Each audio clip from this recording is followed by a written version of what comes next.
Welcome one, welcome all to this week's edition of From the Ink Up, the 71st edition. I am Topic, joined by AC, and for you today, just to get a little started, a little appetizer, as we shall say, with our first round of the day, we have Midnight Tide versus Minecraft Bedrock Edition. Now, AC, I think we can all agree Java's better, right? Yeah. I mean, like, Bedrock has just the perk of being available on every platform. Everyone and their grandmother can access it, but, like, pure game, Java. You know what? W take. Anyways, yeah, so we have these two teams coming up for you, and our first map will be Clam Blitz Capital Crab Lake. Talk about a lot of C's. AC, any thoughts on this one? I see this map, I flash back to a very long match I once had on it, and I go, oh boy! I do like the little pits on the side. They're very fun. I think they mix things up a lot. The map is very open. Sight lines are easy. There's grates all over that specific backlines like. It's an interesting map to watch with the correct players on the field. So I'm excited to see what's going on. Yeah, I do think this map really does favor having a backliner at least. Like, I wouldn't be surprised if we see Pencil, if we see Heavy Edit. Heck, we might even see, I know we've seen Well Strings and Try Stringers before, because this map does, with it having grates being like the main way in and the main like places where backliners like to go, and it being so open, it's kind of like a heaven per se for like these chargers or these like longer range splatlinks, because it's just a firing range at that point. Yeah, they loaded up the Squid Hammer situation. Here they are, and now our first match is starting up. Let's see what weapons we have coming up today. We've got a Junior, we've got a Zap, we've got the Gold Knot and Tri-Stringer against Dooley's Rapid, another Zap, and a Stamper. Unfortunately, And nothing. unfortunately, our spectator was playing, so not quite the comps, but for the most part, they were Let bro pretty. at it. Yeah, let Jorian cook. He would have gone 30-0. It'd be absolutely fantastic. But yeah, overall, I think that I believe that was Midnight Tide, whose full comp we saw, which was the Rapid Blaster Pro Deco, the dualies in a Zap, I believe, and I forgot what the fourth weapon is, but I do think Stamper, thank you. I think having the Rapid Blaster Pro Deco is very interesting because you do have a blaster just being a blaster, being very good, especially on the greats. You do have the whales, which is also very good on greats as well. So I think the plan or the kind of the mindset that Midnight Tide's trying to go for was try to play around the blaster, play around the range, play around the chip damage that could be really, really effective here. And also of what we saw there, that player that we didn't get to see may be packing one, but I was noticing a good lack of backlines. I think the longest range things we were seeing were Stamper and Knot. So after what we just said about backlines really being helped out by that top great area, seeing not too many of them is definitely gonna make this an interesting map to see as these two teams go at it, because it's gonna make fights a lot more close ranged, a lot less just sitting on the grates and really making use of long range. Gonna be very, like you said, with that blaster, that poke is going to be just so much more helpful when there's not a pencil to beam them out of existence. I'm really curious to see how it'll go.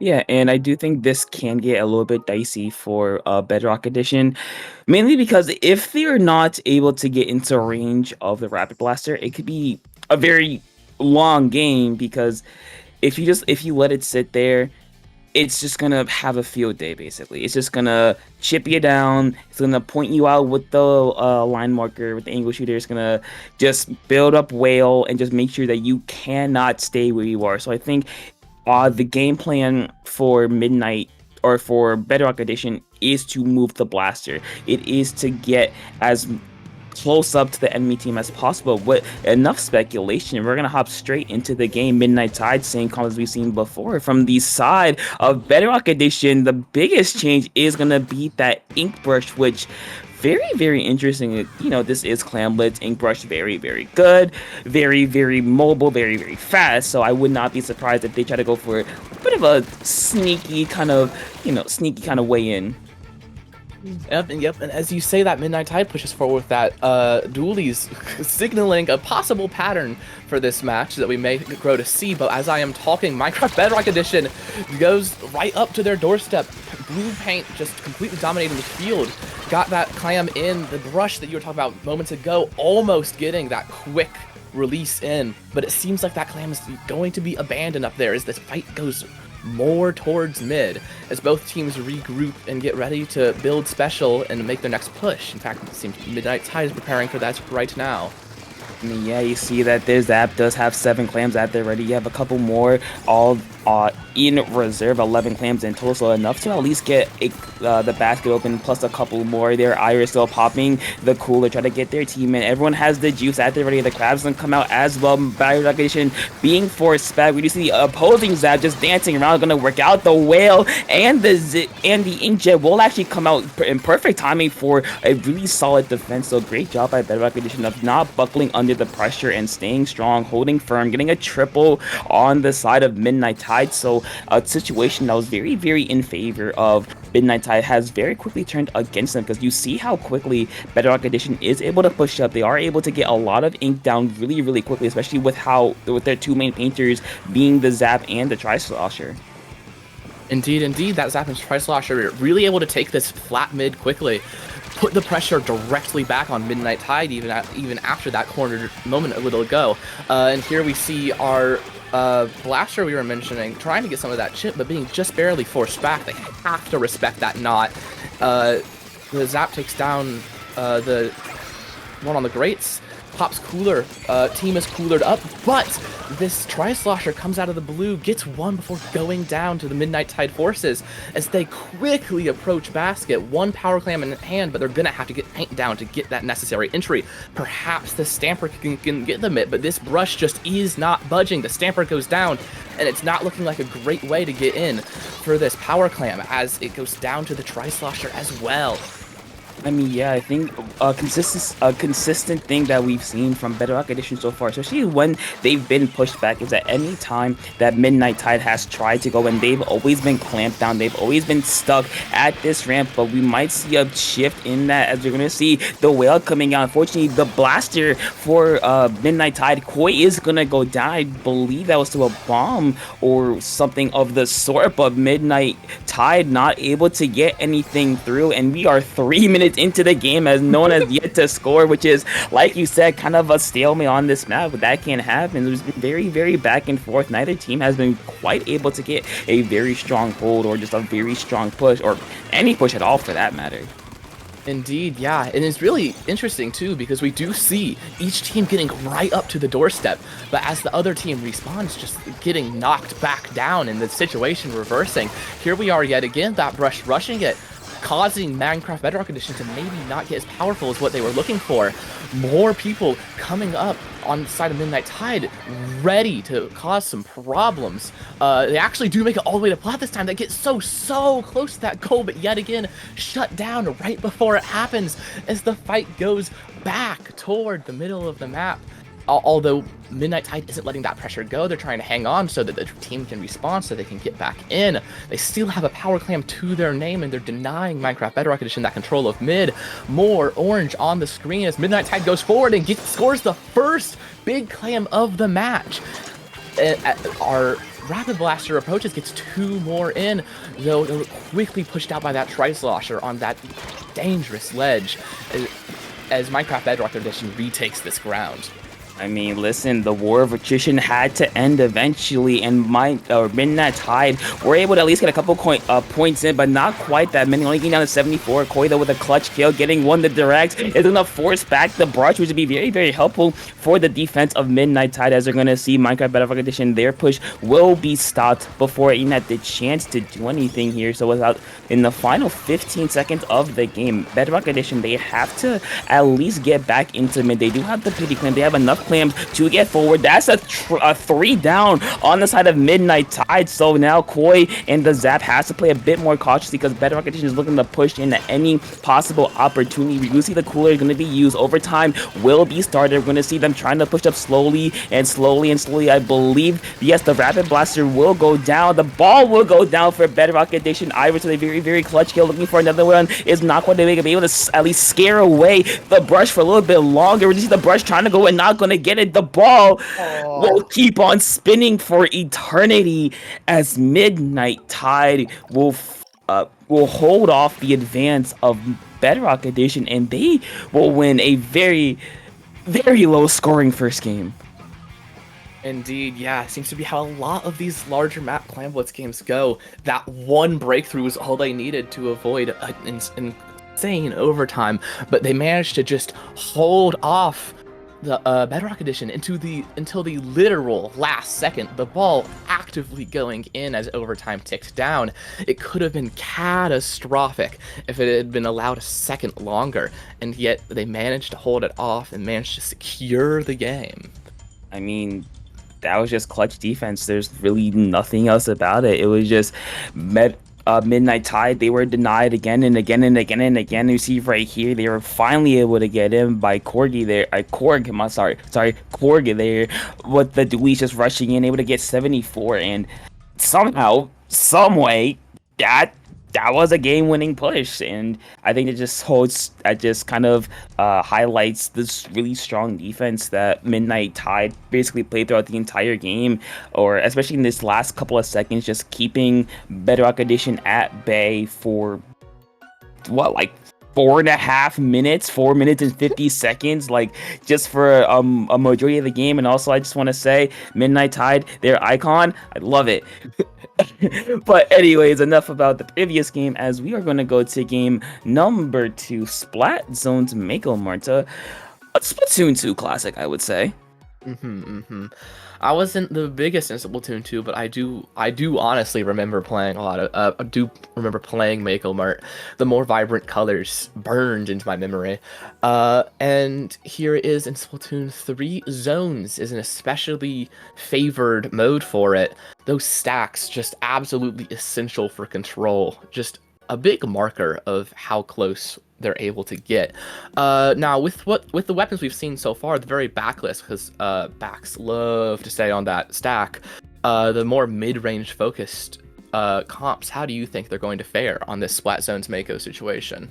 I think it's definitely going to come down to who controls both stacks, or yeah, who controls both stacks. As those are like the keys to the map. The best I can put, they're like the keys to the city. Like if you control them, you can basically move around a lot more freely around the zones. You have access to both little alleyways. You have access to the enemy freezer and your freezer. You have access to the plat. It's gonna be contested, yes, but you still can get there much quicker than if you weren't to have it. So I do think that both of these teams will especially fight over the stacks a lot. I think on the outset, I could see Minecraft Bedrock Edition, if they keep the brush, they decide to keep them, they could go for those flanks on the alleyways, kind of throw Midnight Tide off their balance. So something like that could happen, but I would see both of these teams kind of really fight over the stacks. But we're gonna see as we hop straight into our second game here.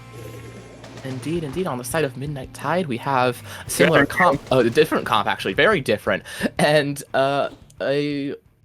yeah, no, just different on both sides. T-Tech, a lot of T-Tech. I love to see it. I love T-Tech. I mean, it's a weapon of all time, I will say that.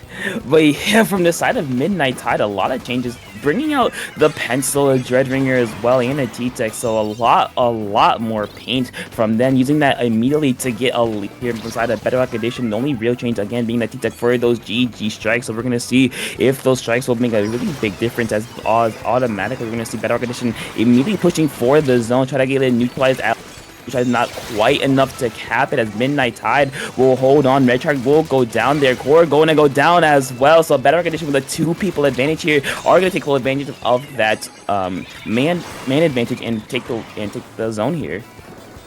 Indeed, indeed. As they take the zone, it's just a wild scramble at all different parts of the map, surprisingly. Minecraft Bedrock Edition's tried to claim that stack, but the Stamper managed to climb up on it. This Tri-Slasher still going at it in the trenches. And we have our Stamper over here really going and just looking for those picks to make the job easier for Midnight Tide. As the zone flips, 3 go down on Minecraft Bedrock Edition. And this also important stack control is given to the very commanding Pencil. I mean, listen, this is where Pencil wants to be. You can pretty much affect Snipe. Not quite, but you can get at least scare off the opponent from going there. We're going to see Core go down to, I believe that was a strike there, so that's very unfortunate for them. But Midnight Tide not missing a step, able to very quickly clean up the zone. But that will do it, putting a stamp on that control there, as the splashdown will do it justice, and Midnight Tide will finally lose control of the zone. But Bedrock Edition are at least going to try to neutralize, or trying to keep it in their favor, as the strikes will come out, but not do a lot of damage there. Indeed, indeed. The strikes come out, but Midnight Tide is just too far away to capitalize on it. However, they left that stack open, which gave this Stamper the chance to approach, possibly give some breathing room for that quick flip for that penalty. The T-Tech in the trenches trying to fight their way up. Minecraft Bedrock Edition realizing what they need to do and taking that stack. Now just a full frontal assault. This Brush commanding the stack, as Brushes love to do. It goes down. It's looking great for Midnight Tide if the stack control wasn't just so on point. However, with that Pencil, it's hard to stay up. Reslider coming in after the zone cap ensures that Midnight Tide gets the zone, and that zone is theirs. Such a close score. continuing in as Bedrock Edition reapproaches.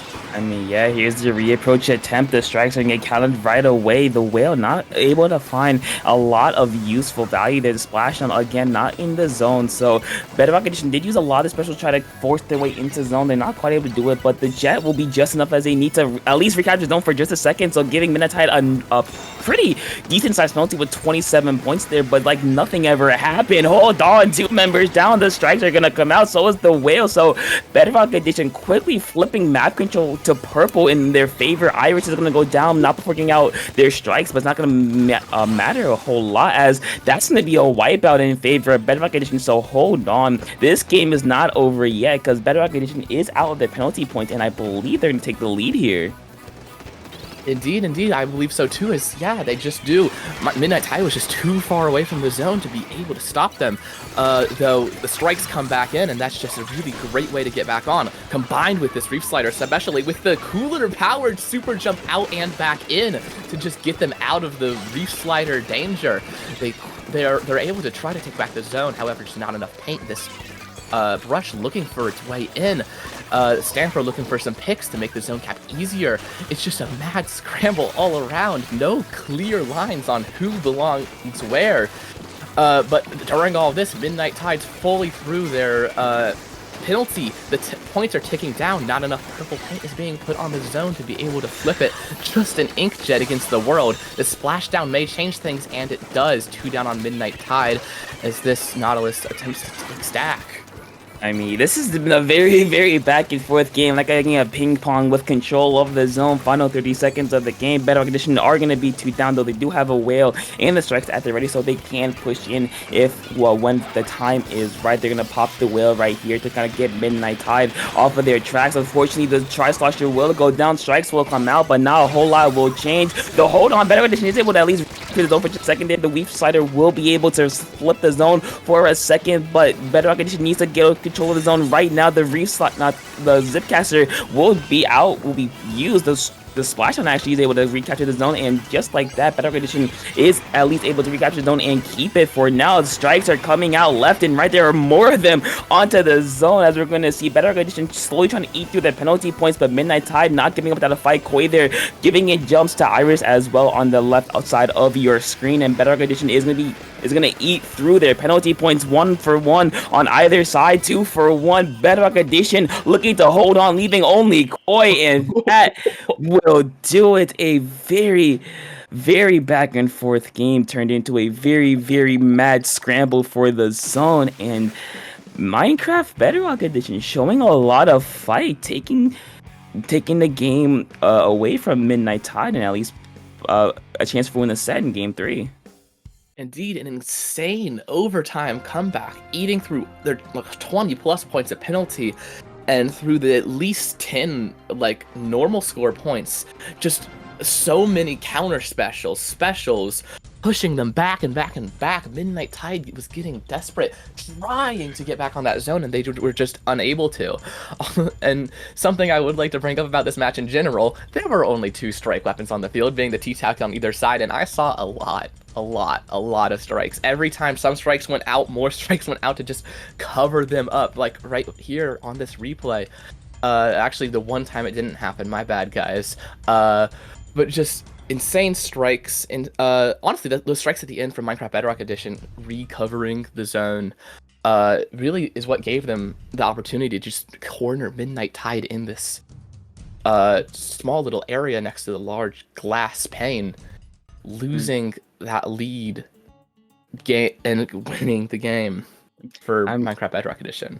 I mean, yeah, it was just the special counters were just really, really useful. And unfortunately for Midnight Tide, Minecraft Bedrock Edition just had the last laugh. They were able to get, I believe, a triple kill at the very end, which kind of forced Koi into a position where they had to paint the zone. But Pencil paints a lot, but not by itself, with surrounded by 3 enemies. So it's a really tall task to climb. Unfortunately, that will be the game lost for Midnight Tide. But now it's a game number 3. Either team can still win this set as we go to TC Undertow. And AC, I think we can both agree this is a 2 checkpoint map, right? Yeah. Okay, good to know.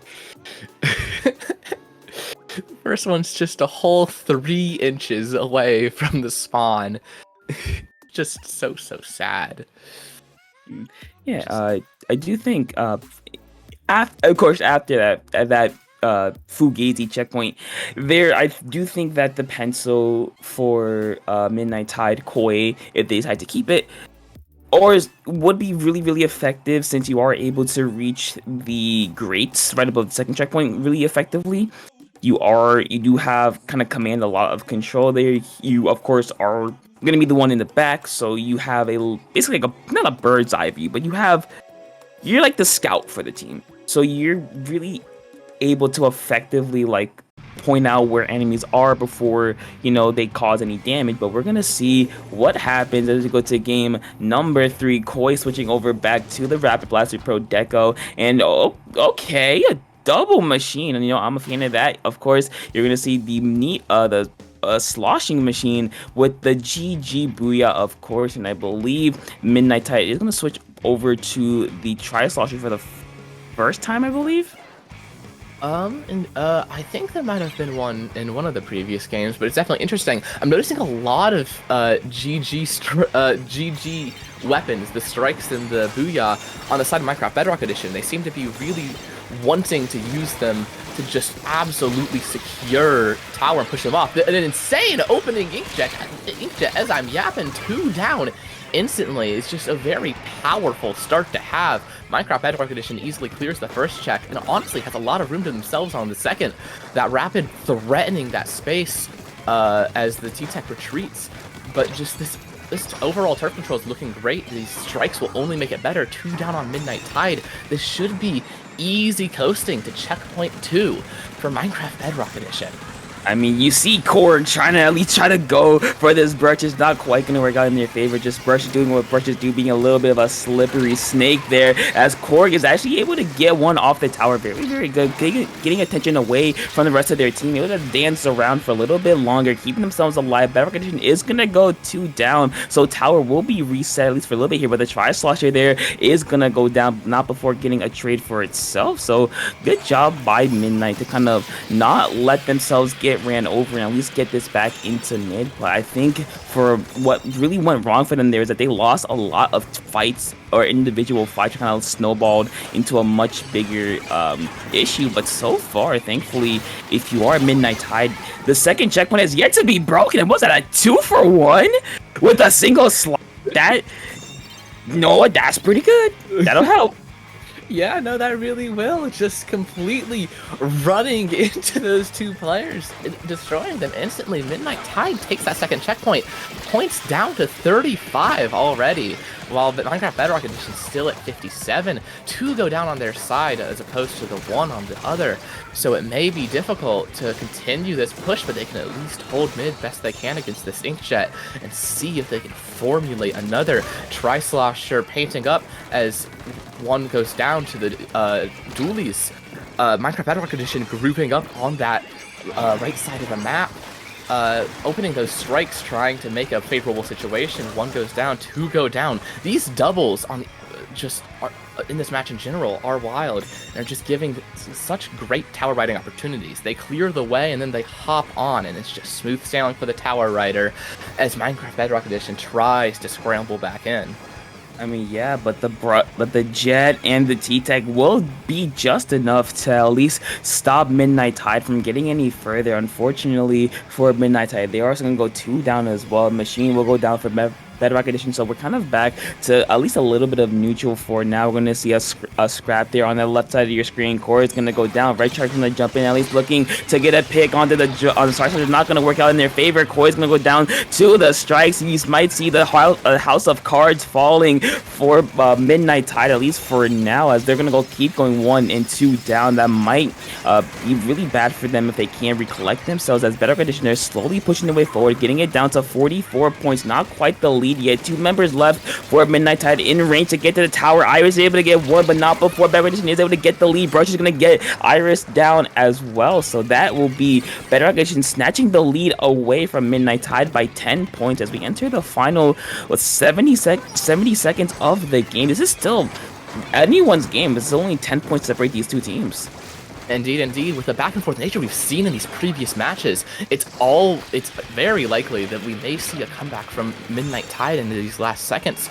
Though honestly, Minecraft Bedrock Edition has the capabilities and has shown the capabilities to be able to fight right back. So it'll just be incredibly interesting to see what happens in these last 45 seconds. A crab popped on the tower, guaranteeing some staying power. A Booyah canceled for Minecraft Bedrock Edition, not able to make that easy secure that they may have been relying on. You can see that T-Tech really trying to build those strikes, 86, 90, trying to make it so they can secure the tower in these last seconds, throwing them out. The 20 whole seconds left, that's more than enough time for this blaster to command control of the tower, forcing the brush off. Final 15 seconds, so many specials being popped, so much to avoid if you want to be the one standing when the dust settles, whether it be an overtime pushed or the last little bits you need. Although that Booyah holding for the last couple seconds is not looking nice for the overtime potential. They manage to get back on tower. They're still going. They make it. Maybe? I can't tell. Yeah, they did. Midnight Tide, I believe they won. Yes, they did. Yeah. The GG Booyah was good. They did pop it. But unfortunately, right when the Booyah bomb was popped, 3 members of Minecraft Bedrock Edition did go down, so there was no one to jump onto the tower. So just very unfortunate timing for Bedrock Edition, but very good by Midnight Tide for not getting overwhelmed by the Booyah and just getting the other 3 members. So when that Booyah bomb is over, you just kind of just like hop right back on tower, which is exactly what they did. So Midnight Tide showing some resilience there after being knocked down, down 57 to 35, I believe. No, 30 to 25. 25. To 25. They just fought their way back, and hey, they won the game. So good shout out to them. Yeah, it worked out. That third and final checkpoint, just one little tick on it was all they needed. That what you were talking about with that Booyah bomb was really game deciding. As much as the GG's Booyah usually decides the game, you do need someone to stand on that tower to just say, hey, we've got this, guarantee it, and they just didn't have that person, and they couldn't get that person on and clear out the tower in those last couple of seconds, and that made it so that Midnight Tide able to keep their players alive and get back on that tower. Incredible secured game. Some insane comebacks in this set overall, honestly. Such an entertaining thing to watch. Yeah, that was a very entertaining set indeed, but that was just our appetizer. So we have a lot more coming up to you, but for now, we're gonna take a very, very quick break because you get the other teams gotta get ready, finish their games, but don't go anywhere because we have more from the Ink Up coming up to you in a couple minutes.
Welcome back to From the Ink Up 71. Here now we have our next set on its way. It's going to be Sheer Cold versus Professional Aquanauts. Um, topic. What are your thoughts on this Well, next map that'll be on Splat Zone's Robo Ramen? first thing, professional Aquanauts, very creative name. I will say that for sure. I like that one. And Sheer Cold, I actually have some information on Sheer Cold.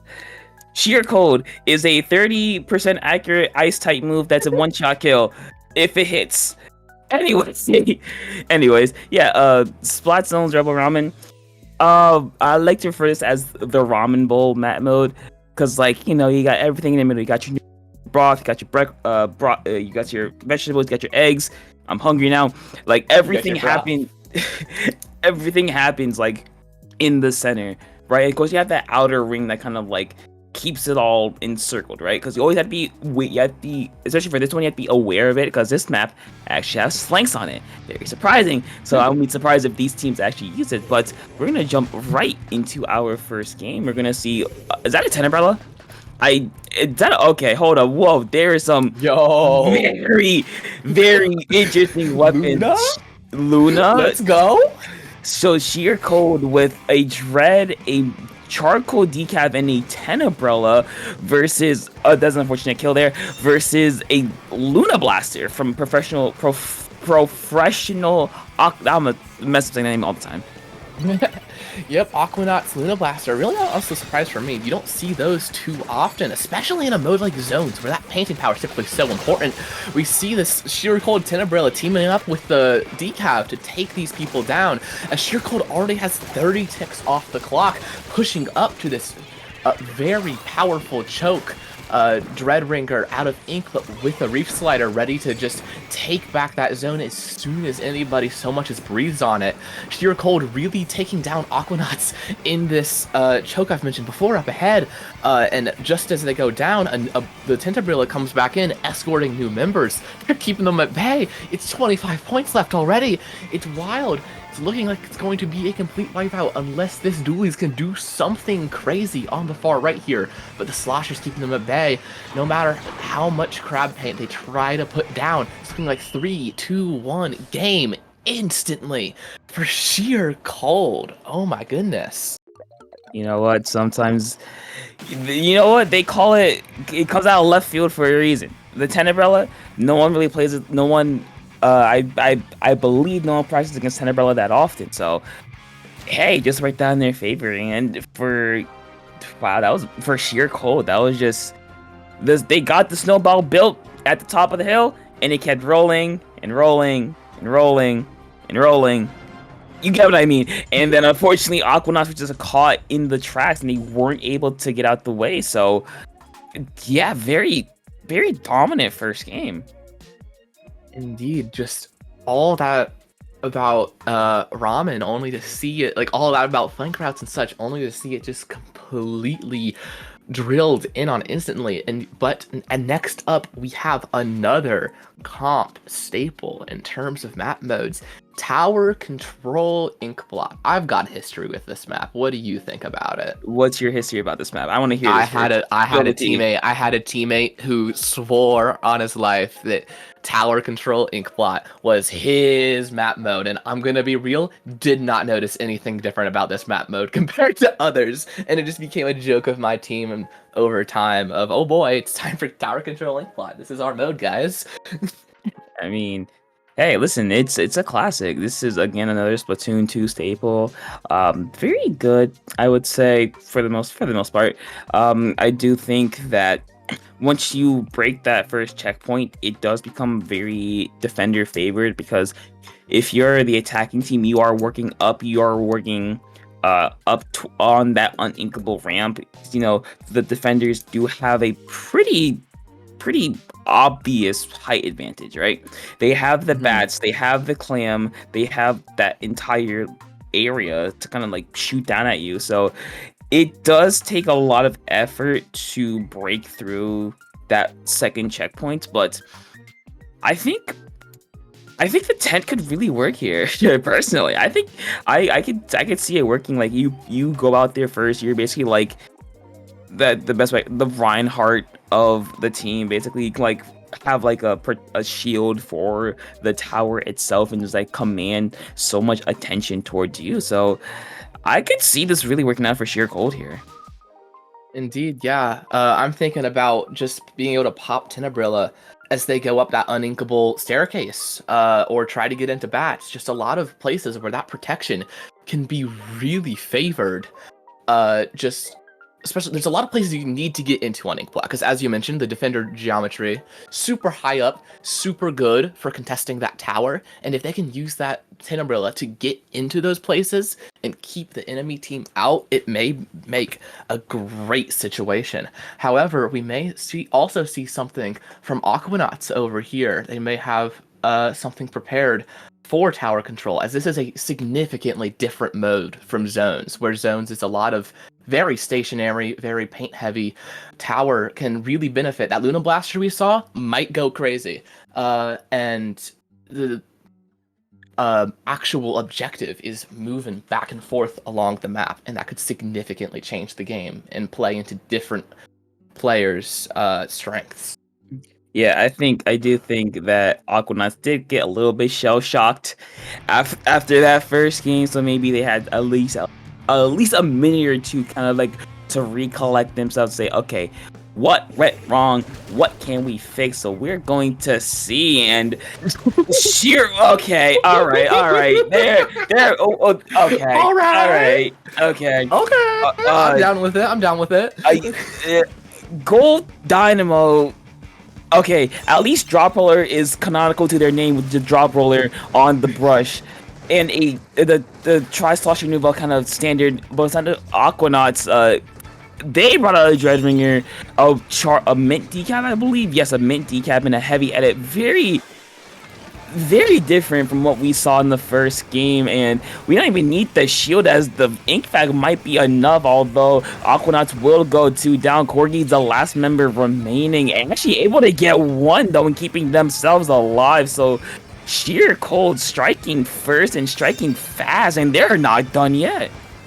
Indeed, sheer cold striking first, fast and far, although this side-focused fight has definitely led to Aquanauts getting that mid control, and honestly most of the map at this point now that fight is over. However, we see the Octobrush coming in mid, just hiding behind their silly little corner, waiting for their silly little chance to pop out and possibly get some of these more grouped up members.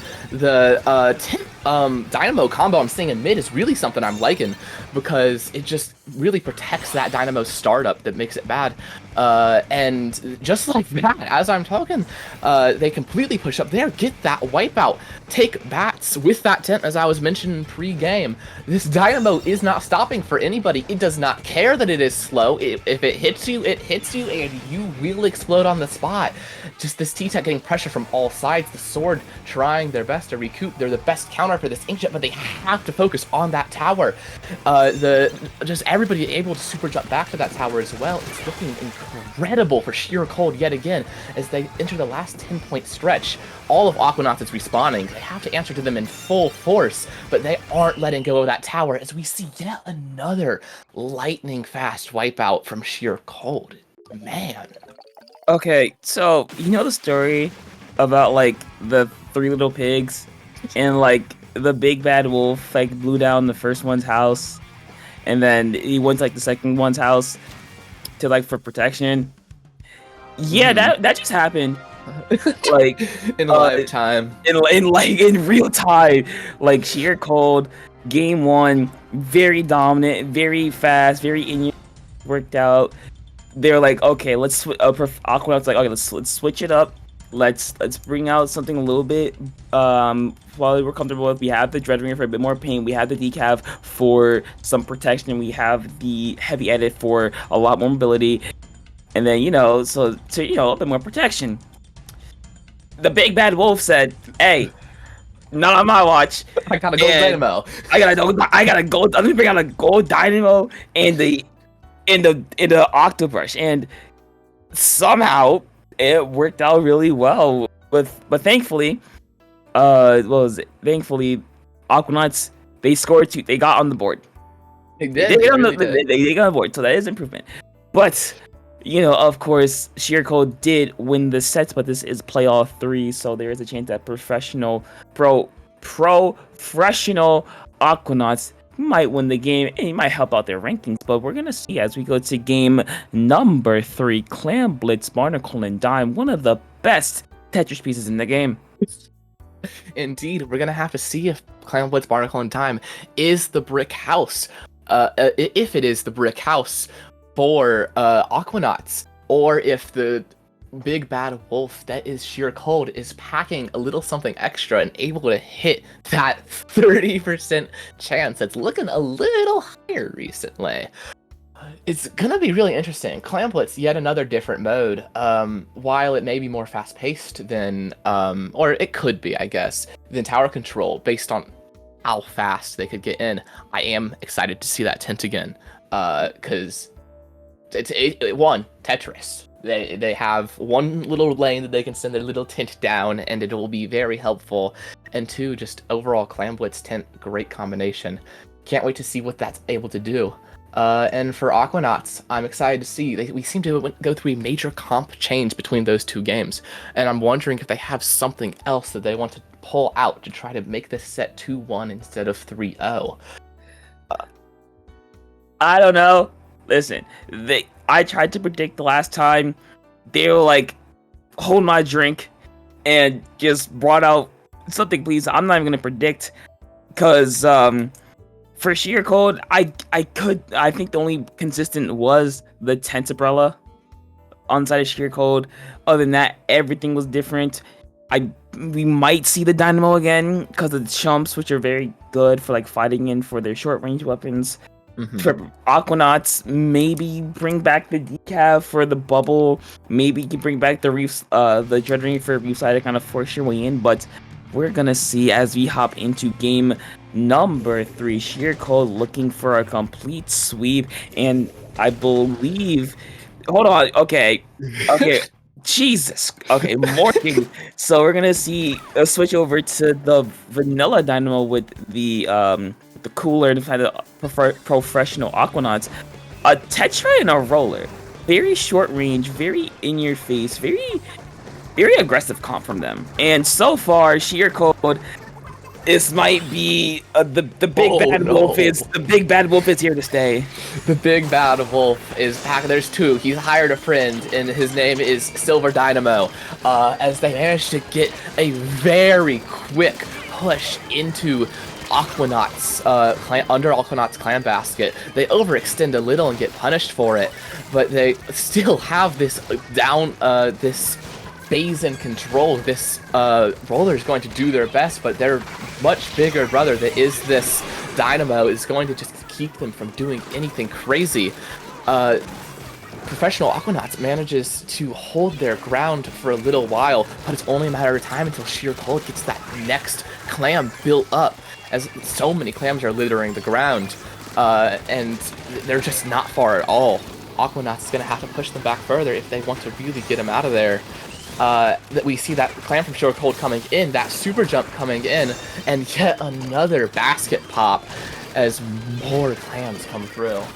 I mean, Sheer Cold, ever since the first, 10 seconds of the game, they've been on professional Aquanaut side the entire time, down to 25 points for namely. Wooly does have 3 more clams in reserve, trying to throw, at least trying to get a little bit closer. The Reef Sider will go and manages to find one, looking for someone else, not quite able to get it. 10 takes remaining. Toma with the final clams. 4 takes remaining. Fire Cookie is going to go down as again, trying to save a little bit of something. Is able to stay alive, though. He's going to get 1. He's going to get a double. Not quite the triple, but 1 point remaining.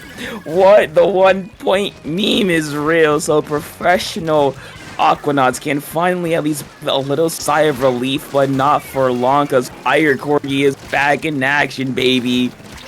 Yep, Fire Corgis Tenebrilla actual just being chased down with a shotgun is what's happening to Aquanauts right here. They're trying to get these clams perhaps deny some control, but it doesn't matter if there's no one to defend, as they manage to get yet another power clam for sheer cold, using this little ramp to jump it in.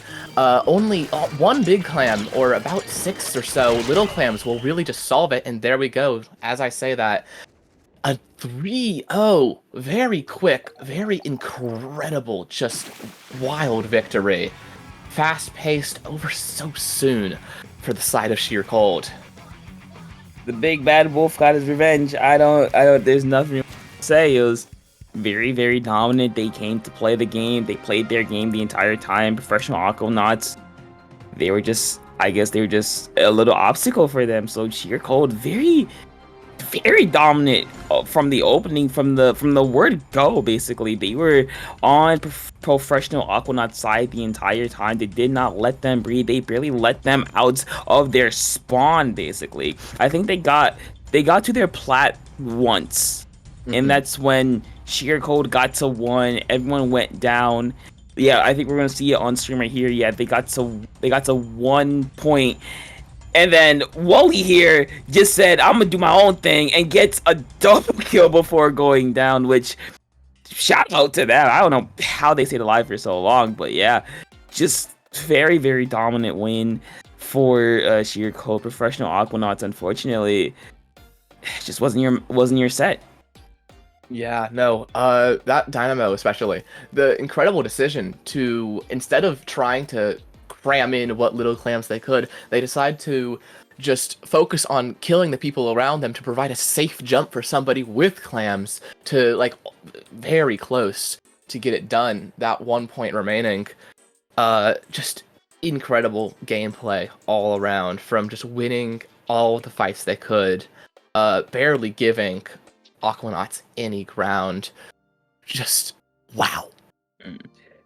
Yeah, this is a very, very good set.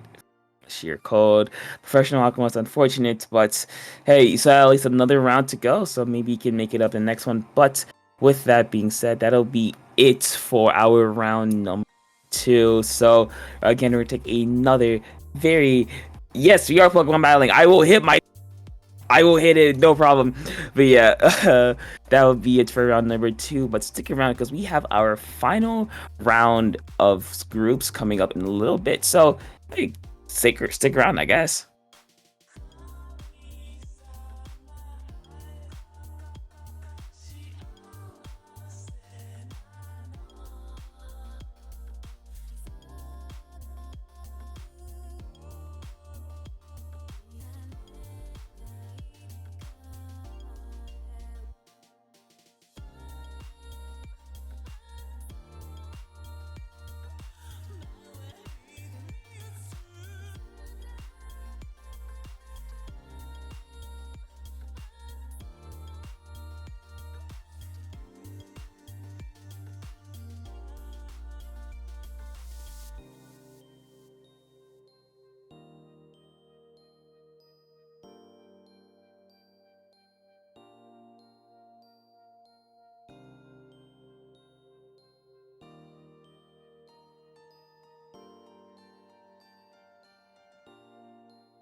Jump.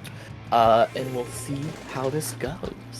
Yeah, because we are hopping straight into it. A double Splatana comp. Okay, we see it from, I believe that is What the Fuzz, I want to say, with the double wiper. So very, very interesting there from the side of Ice Punch Pixies. Pretty standard, I would say. You know, of course, you got your pencil, you got your two frontliners being the bucket and the Octoshot in this case, and of course kind of more midline what being that decaf, but so far Ice Punch Pixies will take the first initiative though. Nice there onto Hyper Beam will kind of shut that push down before he has a chance to start. So What the Fuzz only allowing 9 points is pretty good. Yeah, a bit of a delayed wipe, not able to get it past that little jump. I saw them definitely considering. An incredible splatter scope goes a long way on a map like this with the very accessible sight lines from either stack. The strikes come out to try to secure that little bit of area for What the Fuzz. If they can manage to take down this slosher, they may very well have the space. It doesn't go down without a fight, but it does eventually. They just need to take out just small little couple of people in their way, and maybe they can get this back up. Although, as I say that, it seems that those strikes have been cleaned up, and the game is a lot more neutral. Neither side really being able to make the commitment to go up and grab that rain right now. This slosher trying to pave a path for this jump. The pencil has grabbed it, is going for the jump, almost too late. Managed to slide right in. And Ice Punch Pixies managed to capture the first check of the game.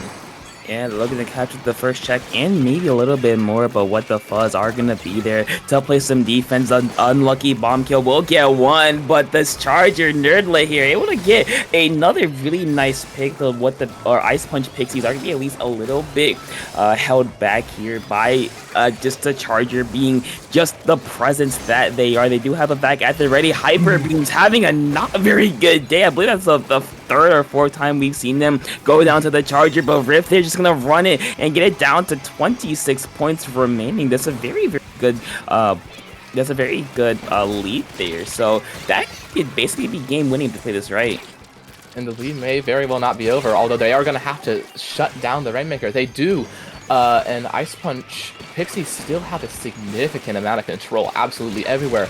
I'm noticing the paint on What the Fuzz may be a bit weak with these very fighting-centered weapons, especially against the pencil.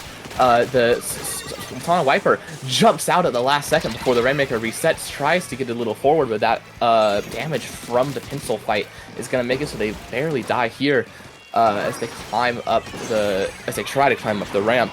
The Ice Punch Pixies going forward with some strikes to try to clear the way. What the Fuzz just parrying them essentially. Team parry. Getting back the space in mid. It's very mid-focused, very even, but that's exactly what Ice Punch Pixies want, as if they can keep it this way, they can just capitalize on that early 26 lead and get a very clean win. Yeah, but so far, What the Fuzz are going to do a little bit of damage here as one's going to go down, but the Wiper is going to go down in a trade, so 1 for 1. What the Fuzz going to go 2 down. Ryan and Nerdlet, they are going to be the last 2 members remaining. The wiper there is going to be able to at least get some space in for a jump. Rainmaker is going to be picked up by this wiper here, so there's going to be no hammer for the moment for What the Fuzz. So they might not even need it to get themselves in, but the bomb from Ice Punch Pixies will stall Rainmaker for a little bit longer, but not long enough, as Jousty there is able to slam it down, and What the Fuzz have made contact onto the plat of Ice Punch Pixies, but not for long. The wipeout will shut that down in an instant, and almost at the flip of a switch, Ice Punch Pixies are back onto the plat of What the Fuzz, and you see how purple is looking at the moment. 50 seconds remaining on the game. Ice Punch Pixies looking to get a little bit further. 2 members down for What the Fuzz. Rib is going to get a little bit closer. The red carpet will be there. The hammer throw, not quite able to get it, but that will get them close to the knockout. Only 4 points remaining, but with 35 seconds left, What the Fuzz, they have a mountain to climb at the moment. Indeed, they do. This mountain to climb. To get below 4 points, you have to practically make a knockout, which may be hard, as Ice Punch Pixies has proven to barely let What the Fuzz on their plat, let alone deep enough to get that large of a lead. With only 20 seconds on the clock, not only does What the Fuzz need to win this pop to prevent Ice Punch from just stalling out the Rainmaker somewhere safe for them, but they really just need to get it as far as they can. 5 seconds left. What the Fuzz going for the Rainmaker. They grab it. They use these strikes to make an easy jump. But here comes this bucket, just barely dying, trying to get the game-winning flat. All of Ice Punch Pixies just practically dive bombing members of the team, not quite able to secure the kill. However, What the Fuzz's Rainmaker is alone. Not for long, as their teammate tries to pave it forward, but now it's a matter of time. Half of overtime is gone, and they're just barely on the plat. Ice Punch Pixies not looking to give up any space, not let their lead falter at all, as all of the weapons are pushed so far forward, making the concrete statement, hey, this is our plat, this is our path, you cannot get up here. As we see Bubs with the Slosher and multiple other members of the team securing that late Rainmaker kill, winning the match for Ice Punch Pixies. So, at the very beginning, Ice Punch Pixies, they took it and they just, to be honest, they kind of punched What the Fuzz in the mouth really early, really fast, and they got, the 26th? I believe got that down to 26 points remaining. Mm-hmm. So, and from then it was kind of a neutral. But What the Fuzz, they took it on the chin and they kept going and going. Even when Ice Punch Pixies got down to 4 points remaining, they did not stop fighting. They also got it. They picked it up, got to I believe the mid or the late 20s, I want to say, like 29, 28, I want to say. So they were fighting through and through. Unfortunately, they just didn't have enough time. They were stalled out there for quite a while, I would say. Like you said, like half the Rainmaker clock was already down in overtime before they even had a chance to push. That just showed Ice Punch Pixies were comfortable just sitting back and letting What the Fuzz come to them, because they knew that they had what it took to kind of just let it happen, basically. Also, quick correction I'm noticing, the colors were swapped for this game. It was What the Fuzz on purple for this round. With that dominant thing, so we're just going to alter the collective conscious memory.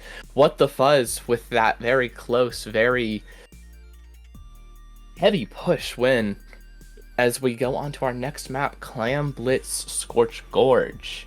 That I love. Rainmaker first checkpoint simulator. Yep, that's what it is. I tolerate this map mode. This is the best way I could put it. Like, it's weird because I think Clam Blitz is my favorite map mode. No, Clam Blitz is my second favorite mode in the game, only behind the Rainmaker, because I love cheese. But I just think I could see this going either way for the most part. I do think both chargers. I believe the charger for Nerdlit, Ice Punch Big Chargers, Nerdlit with I believe they had the V charger, could be very effective, especially up on Snipe. That's really, really good for them. Also, I think Pencil is just really good as well. So I could see this really going either way, but we're going to see as we hop into game number 2. We're going to see Ice Punch Pixies switching over to that ZF charger from the side of was not a whole lot changed. I believe that's the exact same comp they ran last time, no? Um, yeah, no, very similar. I do see a Ziffy on Ice Punch Pixies now.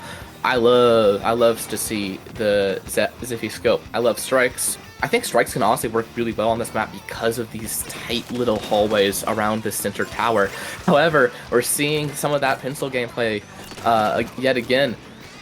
Riv just absolutely shutting down anyone and everyone around. As a token, What the Fuzz is already at the clam basket. Like, sure, Riv's stomping out someone in mid. They're at the clam basket. They're putting their strikes down to say that they're staying. They're getting more clams in as some members go back to try to grab more. They're not quite able to keep that hold. Ice Punch Pixies regaining some ground, going back forward to take mid. But a very decent early clam count for What the Fuzz. Yeah, they did get to 62, but ideally for Clam, you want to get that first push under. We're gonna probably see Ice Punch Pixies at least try to. They're not are able down onto Ice Punch, then just get pick after pick after pick, which is very, very helpful for them as you majority of the map is the top side is going to be painted purple as Ice Punch Pixies are going to slowly try to make their way forward, but really worried about this pencil, about the point and click adventure that is being played right now. So if you poke your head out a bit too much, that might be the end of it. But we do see Ice Punch Pixies does have 4 specials at the ready. They have enough to get in, but will they be able to use it to the full advantage? Ryan, though, is going to go down. Very, very unfortunate, as another one's going down. A lot of trades are going back and forth, and so far looks like Ice Punch Pixies will be the winners of it, but not for long, as What the Fuzz able to really quickly recollect themselves. Indeed, What the Fuzz, it's just a very strong back and forth in mid. What the Fuzz has another power clamp, so they may be incentivized to push their pushes a little further than usual, although their clam holders are just kind of exploding in the backline. They've got a couple troops down on the ground while some stick up on that plat. 2 down on the side of Ice Punch Pixies may give What the Fuzz a chance to begin their approach, although the clan does seem to be stuck in a bit of a strange place. As they do have most of the ink control, but in terms of actual people moving forward, getting closer to that goal, they can be a bit lacking. Yeah, they are a little bit lacking, as we see What the Fuzz kind of just sitting back here, Riv just playing a bit of a scout for the most part, making sure that their team members have the support that they need. 1-for-1 trade is gonna go.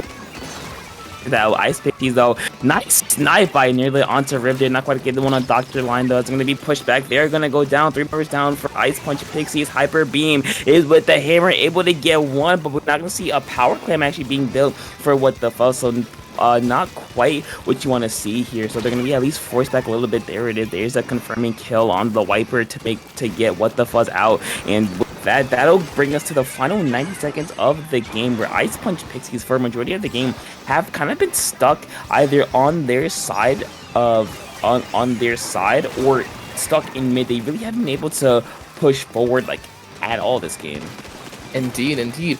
But although they aren't able to push forward, I am noticing a lot of times What the Fuzz tries to initiate a push with a strike or something, and there's an Ice Punch Pixie member in an awkward spot that they have to clear out first that just makes them miss that window of opportunity.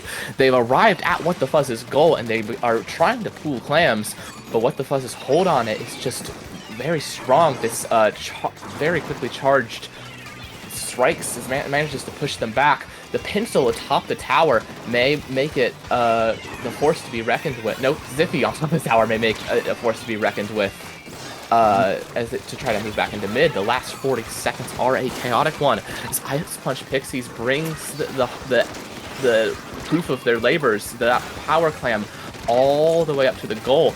But they just keep getting put down by What the Fuzz before they can score it in. It's blinking away, and it may shatter, putting the game in a neutral position, which is really advantageous for What the Fuzz with their early scores. Ice Punch Pixies is going to have to he's going to have to grab that pity clam and get to the other side of the map fast in these last couple of seconds if they want a chance at an overtime clutch.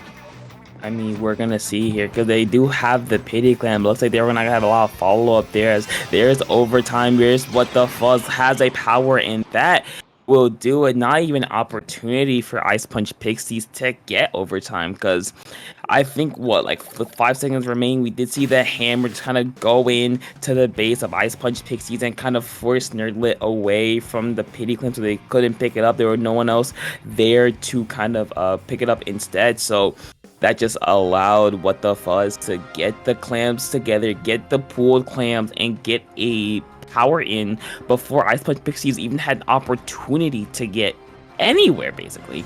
They were kind of stuck for the most part. They, for majority of the game, felt like they were stuck. They were stuck in mid. They were stuck on their side. They really couldn't advance like, at all for the most part.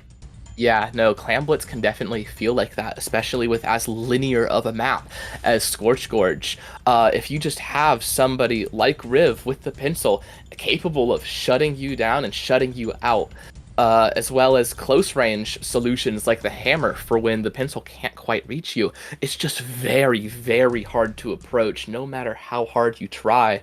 And especially not being able to approach with the clam. And we saw that one push from Ice Punch Pixies where they got the clam all the way up next to that pink pillow, but they were just unable to get that throw into the basket that they needed. It just really goes to show the position holding power of What the Fuzz as they take the second map of this playoff 3. Yeah, so if you are Ice Punch Pixies, you still have an opportunity here to at least, make the standings look a little bit better. But we're gonna go to what, in my opinion, is the most bland map mode in the game. Whoa! Okay, listen. This is, in my opinion, one of the most bland map modes in the game. I say that because, for the most part, it's pretty flat. The only elevation is, of course, the ramp. Yes, you do have the little drops on the side, but a majority of times you're gonna go straight through. It's like, I would say this is your like vanilla ice cream of Splatoon 3. Like, yeah, it's good. It might be like one person's favorite, but there's a lot better. That's me. That's my. I'm the one person. I love this. The mid is a bit boring. It is a bit flat, as you were saying. But once you get past that little mid choke point, that geometry of that little dip into that glass ceiling and that ramp, I love it. It's so many points for chargers. I'm a T-Tech player, so I love throwing strikes in mid. But more about these players, as What the Fuzz manages to get an early zone cap. They keep Ice Punch Pixies away. Ice Punch Pixies, honestly, may have trouble outpainting both the pencil and the T-Tech on the side of What the Fuzz, especially with the amount of strikes on the field. Actually, both sides have 2 striking weapons. As you can hear with the current background audio, Ice Punch Pixies seem to be claiming the zone for themselves as a very early start. Looks similar to what we saw last game, with What the Fuzz getting down to 60-some before Ice Punch Pixies really got a chance to to get into action. They do, however, manage to take down a significant amount of the members of What the Fuzz, pushing all the way up here into the very fun terrain I was mentioning earlier. Throwing splat bombs, creating a little minefield, not quite managing to escape, but they've more than pushed What the Fuzz back. Now that this pencil being too far away to really poke at mid makes it difficult for What the Fuzz to exert that sort of control they were going for earlier, but they do manage to push back as we see this fight in mid. Yeah, you did see What the Fuzz kind of bring their all-out assault into the zone to at least get it neutralized and flipped for now to give Ice Punch Pixies a pretty hefty penalty, and able to recapture it once again. But Ice Punch Pixies not going down without a fight, as one member is going to go down for Fuzz, and just like that, Ice Punch Pixies able to recollect themselves and recapture the zone. A 1-for-1 trade will go out there. We're gonna see a couple members of What the Fuzz trying to jump in, trying to get a little bit closer to the zone. 2 members of Ice Punch Pixies will go down. The cooler is at the ready, so What the Fuzz has an opportunity to get a lot of control here. But you see how many strikes are on the field at the current moment. That was like 3 in a row we saw from opposing. So just a lot of ink going down. There's another one. There's 4. Just keep on coming are the strikes. There's another one as well. What the fuzz? Able to use the strikes to get in. There's the bubble being set in a very aggressive position. So what the fuzz? Able to kind of see what Ice Punch Pixies did to kind of replicate it to work out in their favor. Indeed, we saw that zone being uncapped for months, maybe years with all those strike trades, but what the Fuzz managing to push forward, this double strikes may prove a challenge for them, as Ice Punch is immediately able to apply that penalty. It's really just a back and forth trade based on who has the strikes.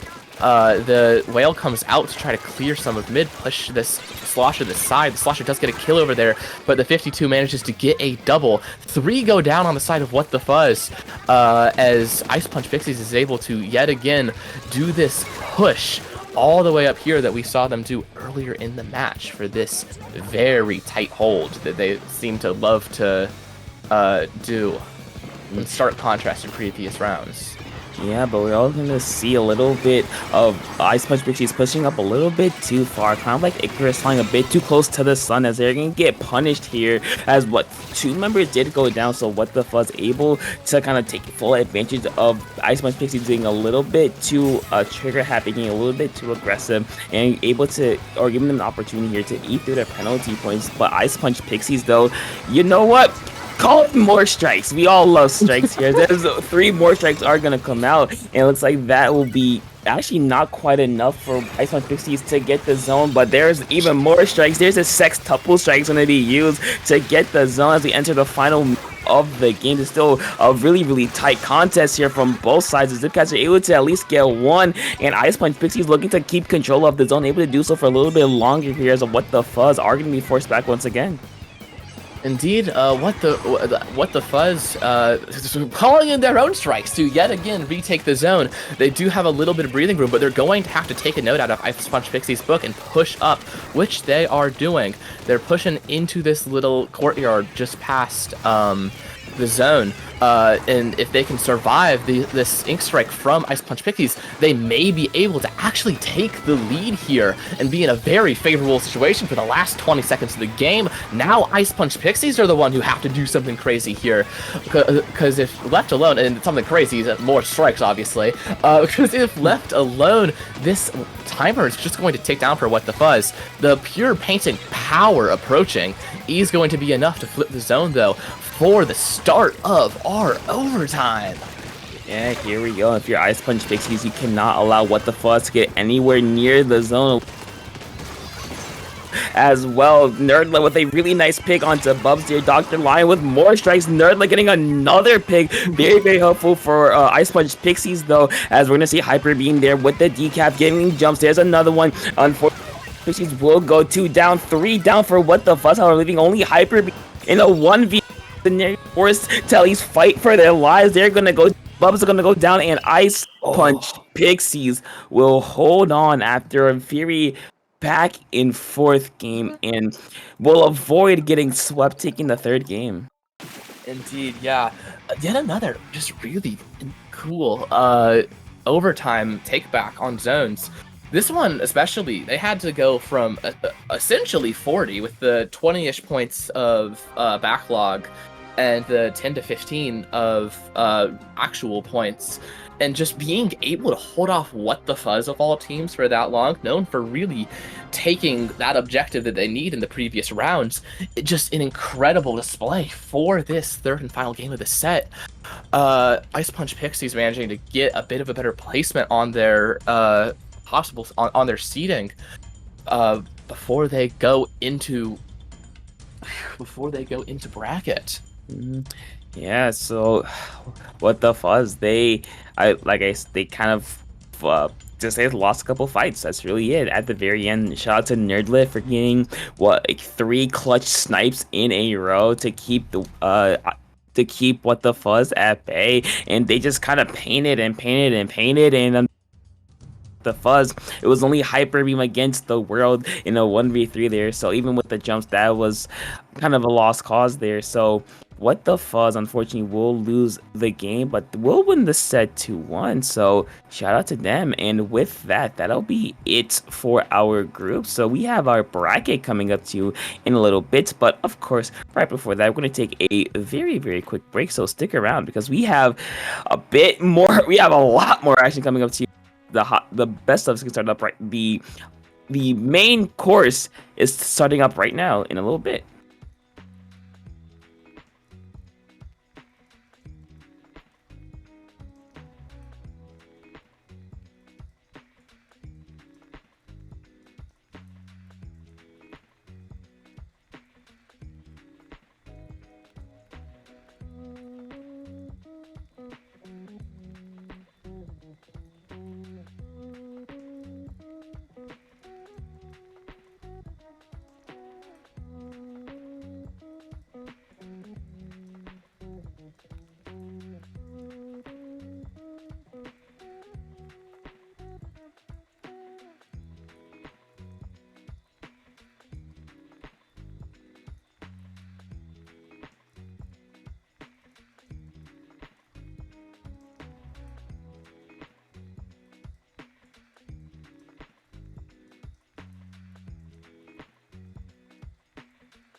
our dreams are falling down. Pick up our pieces that we found and build ourselves back again. As I try to let you in, we will be empty from within. The seasons change, we shed our skin until we're almost human.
Hello, everybody, and welcome back to From the Ink Up 71. I'm here with Topic, and we'll be getting into the gold bracket section of the tournament now, with our first matchup, Double Bubble versus Crisis Averted, with our first map on Splat Zone's Barnacle. Yeah, I hope. Listen, if Double Bubble does not run a double bubbler comp, I'm suing for misinformation. But we're gonna see as we're gonna hop into it. Both these teams are raring and today we're gonna see a Dread Ringer and a Carbon Roller, and from the other, see pretty standard comp. Also, no double sue for misinformation. But anyway, let's hop straight into the game here as see another Dread Ringer, very good for his flat zones because, you know, Brief Side is very good, Dread itself plays really well, but Crisis Avert will actually be the first elite points here. Indeed, Crisis Averted goes for that quick zone cap, while Double Bubble more focuses on that heavy edit, getting that cooler charged, and it seems to pay off as they get that retake. They get 2 down on Crisis Averted, and they're really just pushing really far up. This Dread Ringer is an excellent tool for poking all of these ledges, and honestly just for poking anything. You see someone, you can probably try to get at them with Dread Ringer, and they're able to get a significant amount of points down. They make sure to secure control of their plat to prepare themselves for Crisis Averted trying to retake. The Stamper putting down a lot of paint to go down on the side of Double Bubble, and this head is really forced to retreat a little, give them some space. The Zuka comes out, takes down the Headit, that's down to set back cooler a little.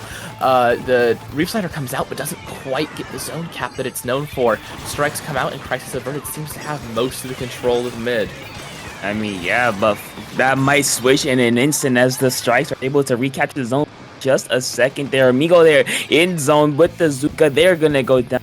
Crisis Averted will actually avert a crisis and able to recapture the and shutting down the Zuka, which is very helpful.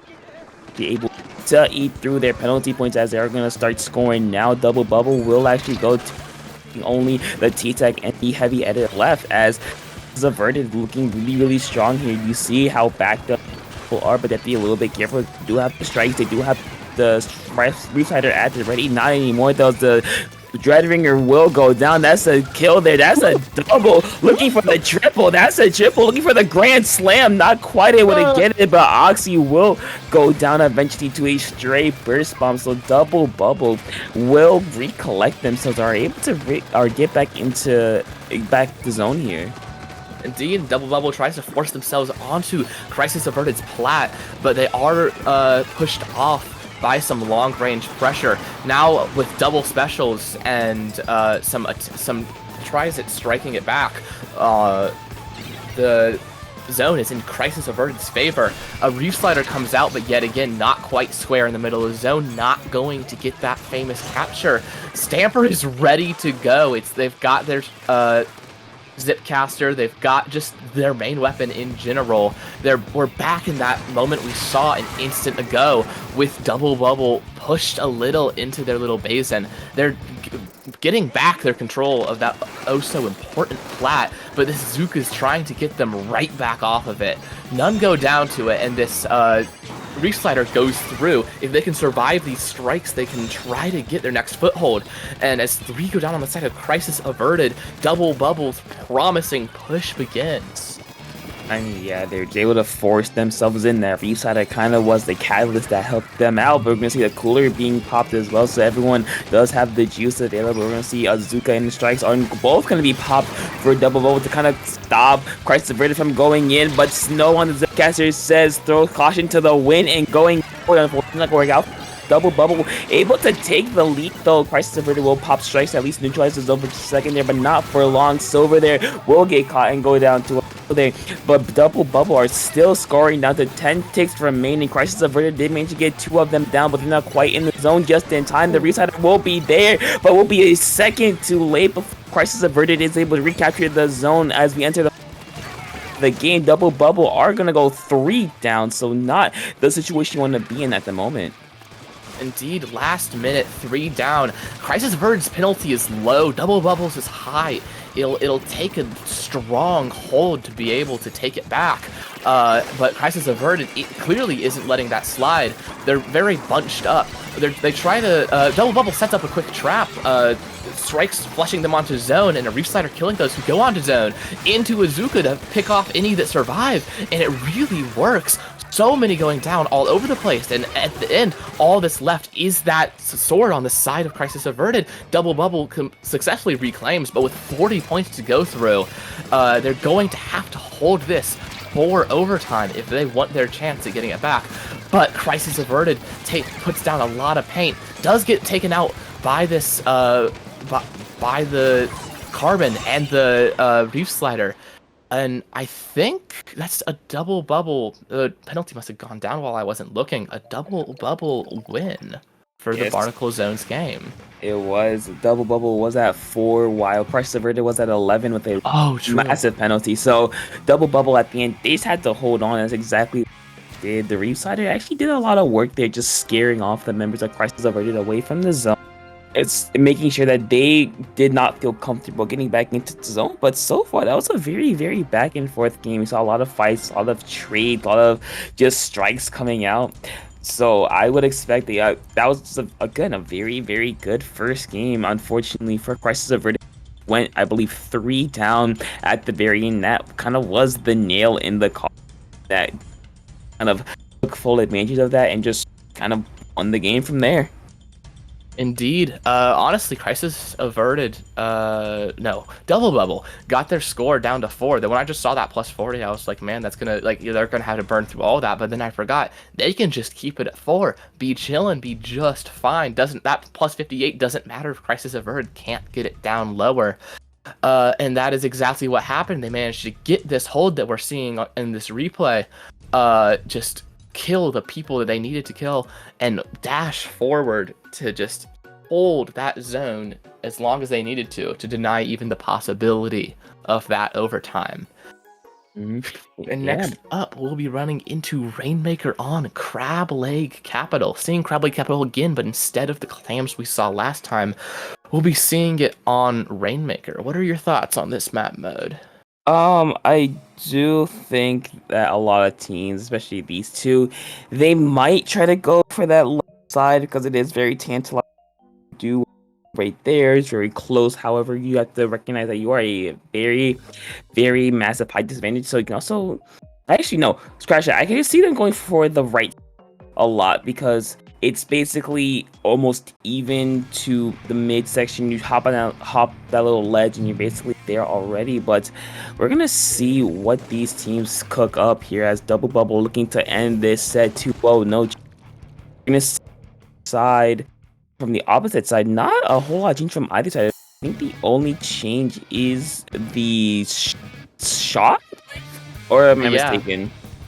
I do remember some sort of Zuko weapon, but I think it was a carbon roller rather than a V-shot, and that was on the side of Double Bubble, obviously. The fight for mid, I didn't even catch who popped it, as this paint is just so even between the two.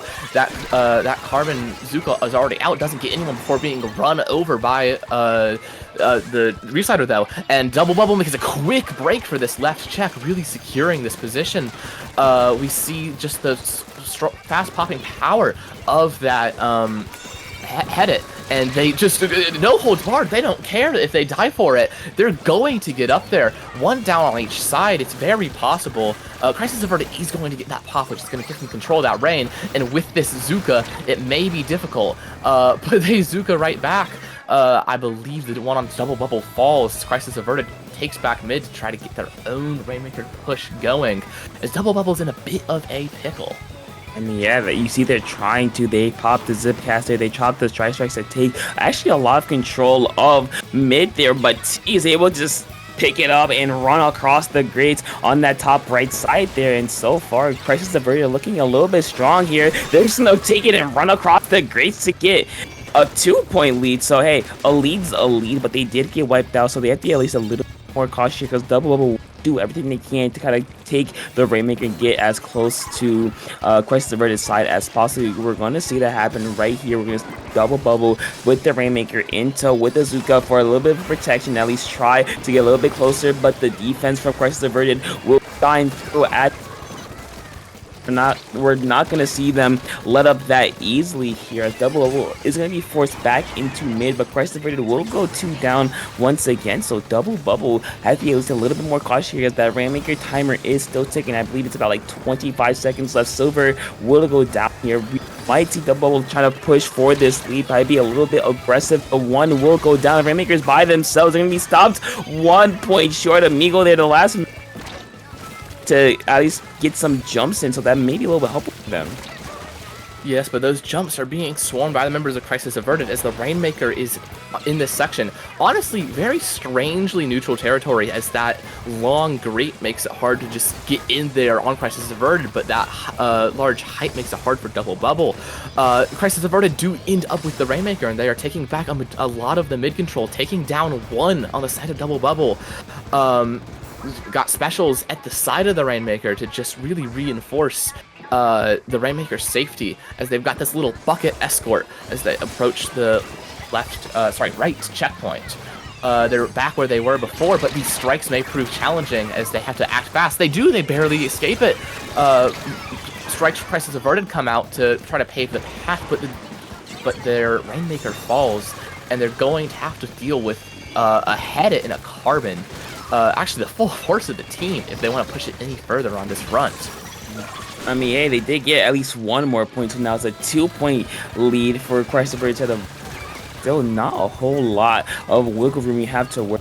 So for Crisis Averted getting another 2-member Double, doing a good job of making sure that Double Bubble cannot capitalize on Crisis Averted going down. They're getting these trades that are very, very helpful for them to enter the final 90 seconds of the game. We might see Double Bubble be a bit more aggressive, be a bit more reckless with their plays, with their advances here. As we see Genma there trying to stay alive, actually managing to do so. The heavy edit for Crisis Averted will go down. Oxy though able to get a triple kill. Yeah, get the wipeout on Double Bubble. Very, very clutch play from them. So Crisis Averted with under a minute to go still have a very, very slim lead here. Crisis Averted with their Stamper trying to get back all of that space in mid. This Dreadranker isn't about to let it happen though. They're trying their best to just keep that Rain, not let it get a solid path any further, but Crisis Averted, that doesn't really matter to them because Double Bubble needs that Rain, and honestly, it's in quite the rough spot. You can't exactly sneak up to there. The bubble was practically popped in purple, and so they would have to just completely reverse the bubble if they want it. I think that Crisis Averted is looking to keep the Rainmaker where it is, take advantage of this 2-point lead, and stall out these last 20 seconds as they hold Double Bubble at bay, chase them down to make sure they don't come back. 10 seconds remain, 1 down on each side. Crisis Averted did end up popping the bubbler. They're going to try to store it in this little area. The Reslider comes out to kill the Rainmaker holder. They do have just a small chance if they can get this pop. No purple around to regulate them. They managed to get it. Ooh, a narrow miss with the splat bomb, but the follow through of it with that heavy edit is enough to take them down and win the game for Crisis Averted. I mean, hey, they had a very, very slim margin of error. Had 2 points to work with, and Crisis Averted again averted a crisis, like by just holding on. Saw Double Bubble did push up really, really early, really quickly. Getting out to, I believe they got down to 45 on their first push here, or 46 on their first push here, and they really didn't have a chance to move from there. They were kind of stuck there. They pushed really fast. They didn't really have any other like sustained pushes from there. They were kind of stuck, and Crisis Averted took full advantage of that and just walked across the grades to get a couple points, and it just worked out in their favor. So shout out to Crisis Averted and Double Bubble. Maybe pushing up so quickly kind of took some a bit of steam out of them. Who knows? Indeed, and with that game, it's going to be 1-1 going into game 3, best of 2. So this game 3 isn't guaranteed like previous ones have been. I'm not saying real words, but we're going into game 3, which is Mako Mart Tower. We saw the zones earlier with that importance on the stacks, and the stacks are still important now, but now that objective is going to move past those stacks and make the team need to position better as it wraps around. If you want to go for the knockout, you do kind of have to shift all the way over, make it very easy for the enemy team to just pile on you. Especially with that Rainmaker game we saw, they tried to get it past those grates, but it was really difficult because you kind of, if you want to make it over those grates as the Rainmaker and not take the next 17 years to do so, you kind of have to make that little jump. And if they only have to watch this like 2 by 3 foot space of land, they can throw a couple bombs at it. It'll be fine. And I'm interested to see if that sort of choke control translates over for this next map. I do think instead of like being choked, I do think the biggest problem, or biggest not problem, the biggest hurdle on this map is definitely right after the first checkpoint, because you are like right under the enemy snipe. So I do think for either team, you're really gonna have to send maybe a flank by the carbon, or maybe just bomb rush snipe. You have to make sure, because if you get the snipe area, you can basically get a majority of like window. You can get basically freezer. You can get most of the enemy side, but I think snipe is going to be the biggest hurdle for both of these teams, because I think they both know if snipe falls, then that's basically a free second checkpoint. Indeed, especially with these I'm having a little bit of trouble remembering the comps right now, but I do remember ahead on one side with that midline heavy one, that snipe is extra important because their range is already limited, so they need that sort of vantage point if they want to have the control that they need. Tower running by that snipe as well. That, honestly, is the checkpoint I see towers stopped at the most, because it's just so easy to like, even if you get totally wiped, it's just so easy to launch from spawn, pile on that little plat, and just throw as many subs, specials, paint, anything to your heart's content. Yeah, but we're gonna see. Not right now, because we have a very unfortunate and untimely DC here. But we're gonna see from the side at least a bit of a preview here. No real changes from others, so I guess they just feel comfortable with what they. So unfortunately, this will have to wait at least a little longer. We get everybody back in the game. Indeed. Breaking news, instant replay. Look at those weapons. That we do see the return of the carbon. That Zuka has been very crucial. The return of the V-shot. Another Zuka. Just those two Zukas going at each other. I remember that like one would be popped in like response to the other. It does cause just a big fight, like, because they have to look at each other, and sometimes it can limit the collateral damage to the other members of the team. We see that Dread Ringer coming back, the Slosher coming back as well. Big for the amount of ledges on Mako. We see Stamper, good for peeking ledges, and we of course see that heavy edit on both sides. We're looking at sort of midline heavy, just looking to start their advancing and keep going here in this final match. Well, I think why both teams ran or are running heavy edit is mainly because it is one of the most mobile like backliners, I guess. I don't know if I would classify as a backliner, but it can play as backliner. So I could see that both these teams kind of want to run a very up tempo, very in your face, very fast, very quick moving comp, basically. So I can see why they both run heavy edit. Advantage of it. I do think that they're gonna at least try to maneuver as much as they can around the stacks. I think that'd be very, very good. Reef Slider or Dreadringer, I do think. At least I'm gonna make a little call here that I do think that the Dreadringer for this will be at least one of the main two weapons going on flanks, because Dreadringer and Reef do command a lot of attention, so I could see that being very, very useful. But we're gonna see.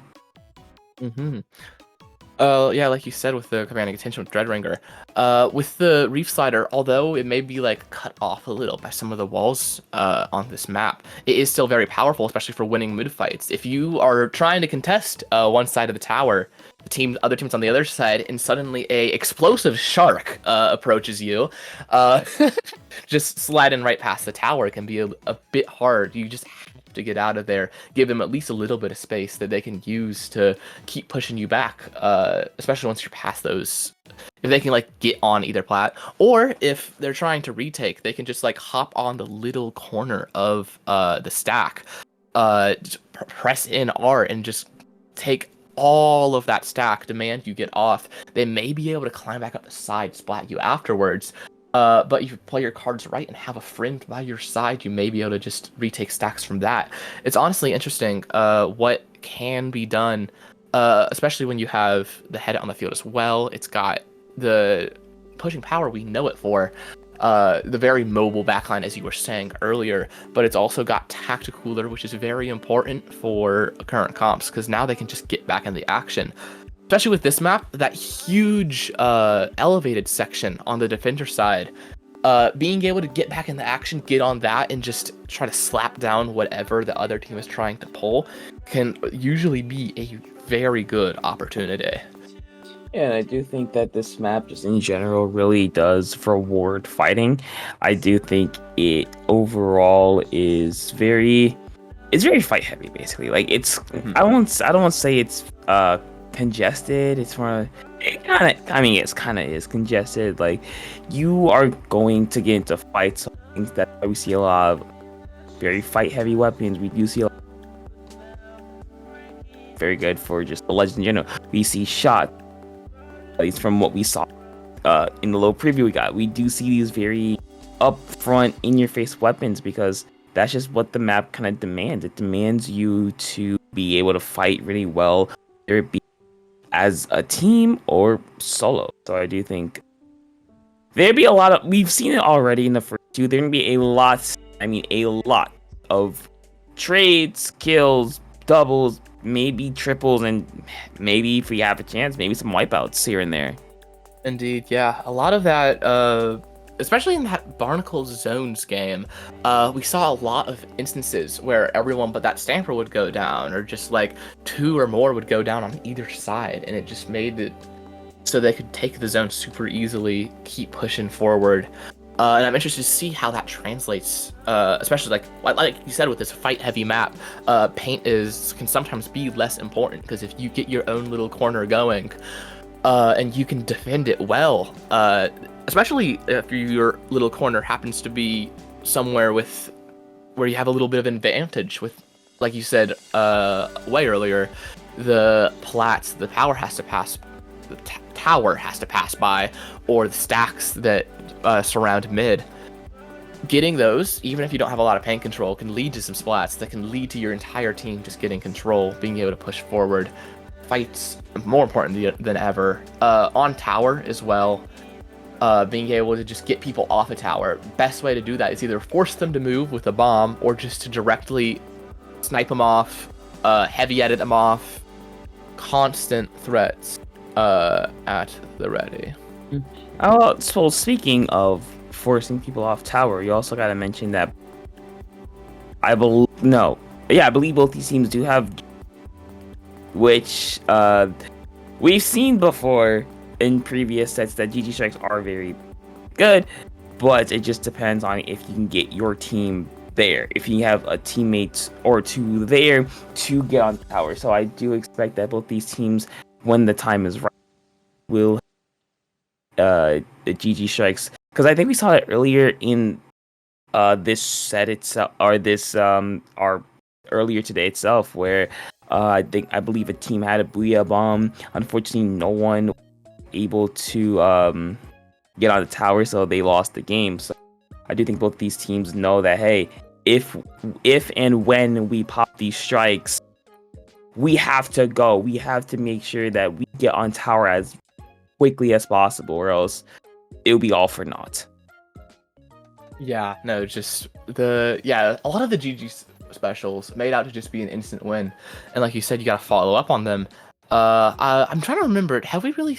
What kind of GG special like have we seen? I don't think this Booyah. specific set. Yeah. GG Booyah.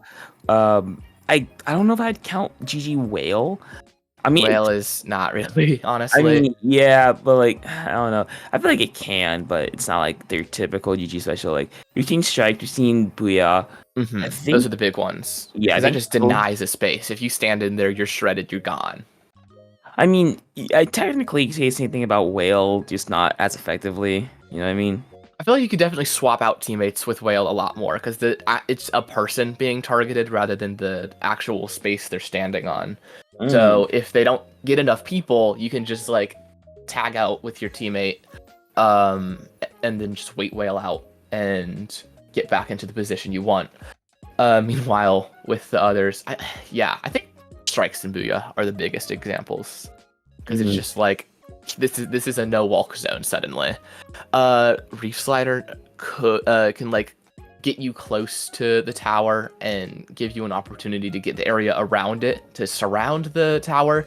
But as far as like actually clearing the tower goes, being remote as well is a big factor because just Strikes you can throw from a distance.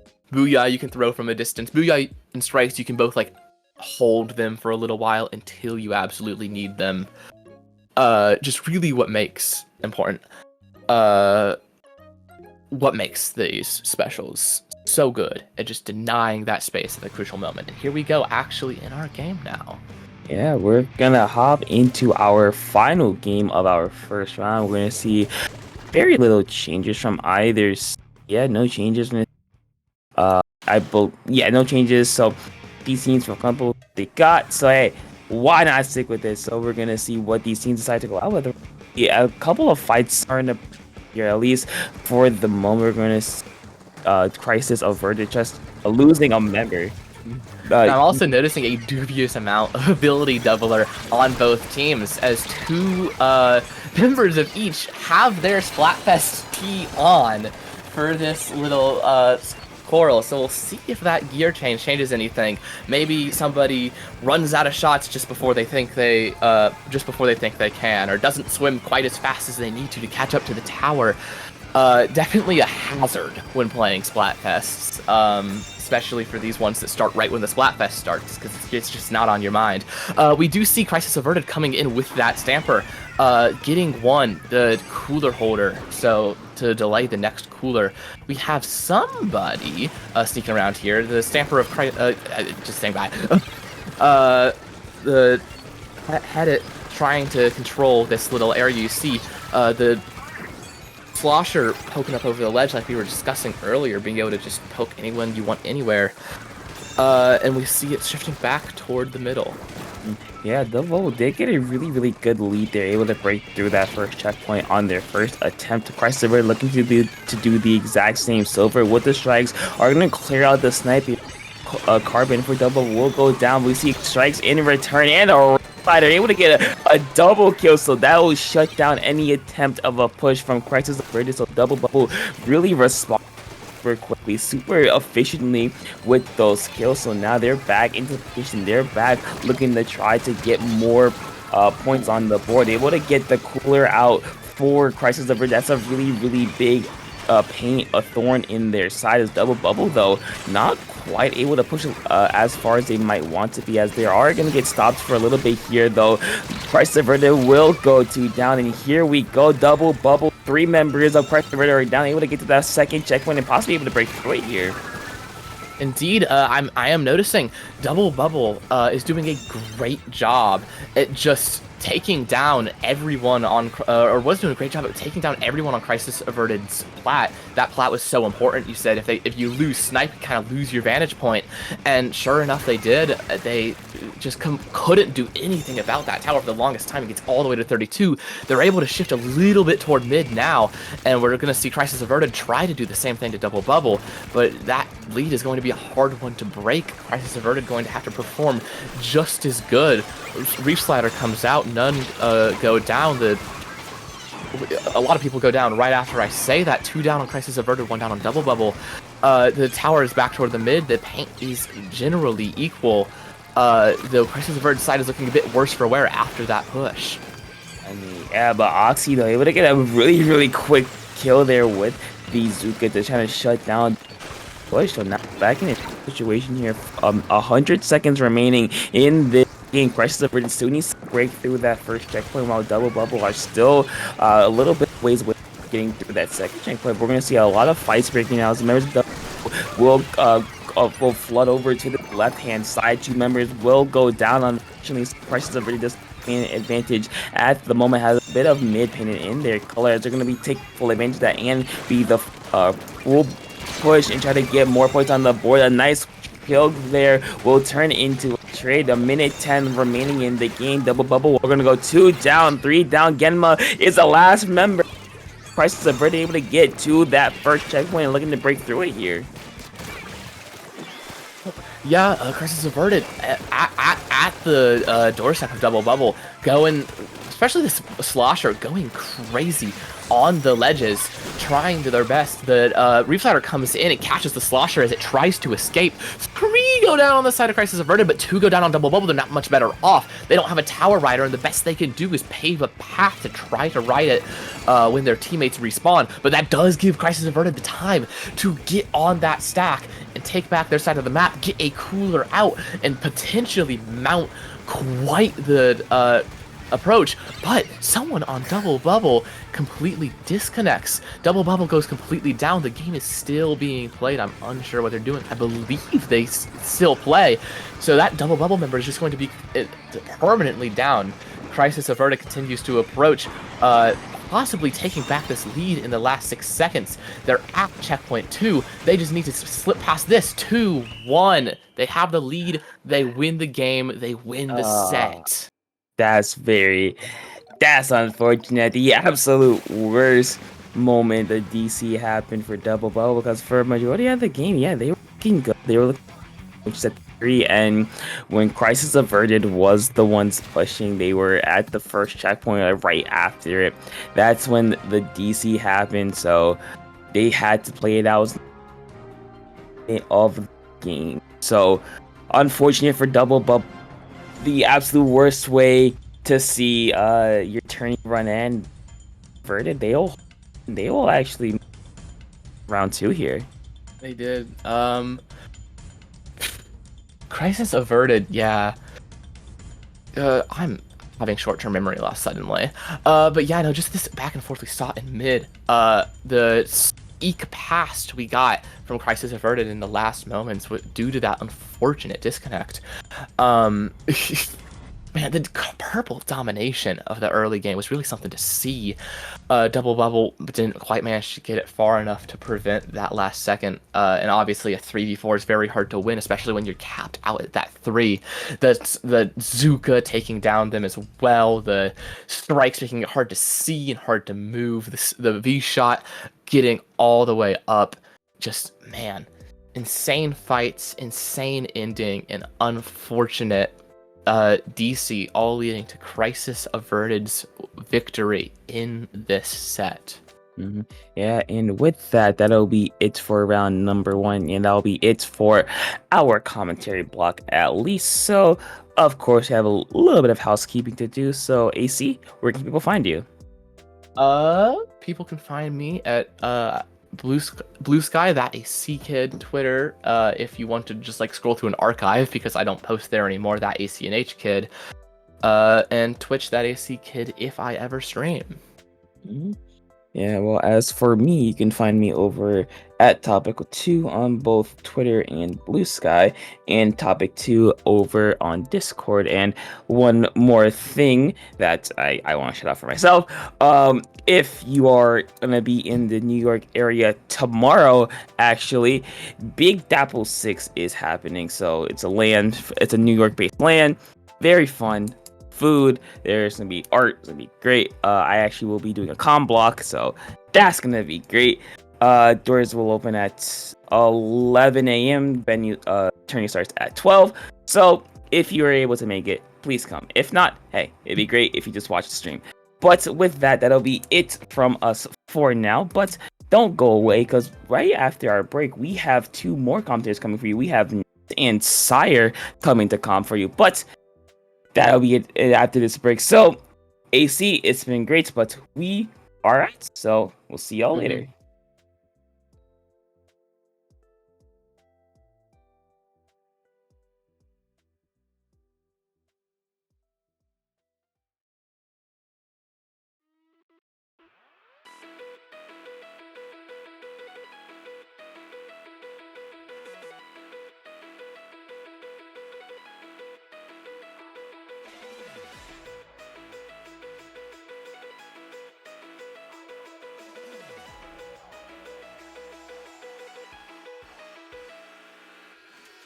Rewind to before I changed, started acting strange, had my life in my own hands. Meanwhile, I was wasting time, thinking things were fine, but you had other plans. Behind your weak disguise, all the worthless lies, I was wrong and now I know. Don't think that I won't try, this is not goodbye.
Good evening, everybody, and welcome back to FTIU number 71. We are Sire and Nate of the Whip Rays. I am Nate, looking very forward to joining you guys tonight. Sire, how you feeling? I am brand new to commentating, so this is my first time ever. I'm a little nervous, so if I mess up any names, I do apologize ahead of time. I'm trying my best.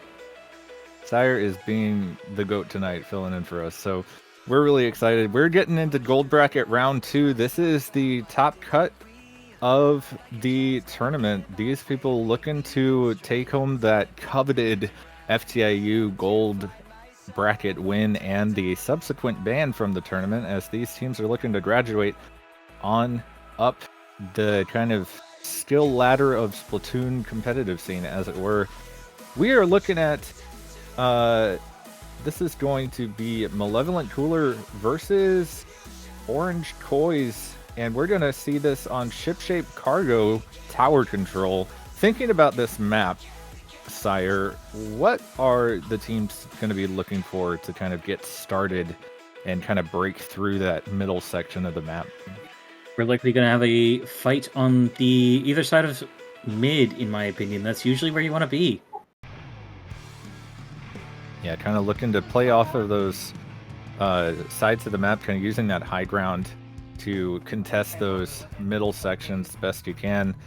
Hopefully Nintendo will allow us to start this game pretty soon. There we go.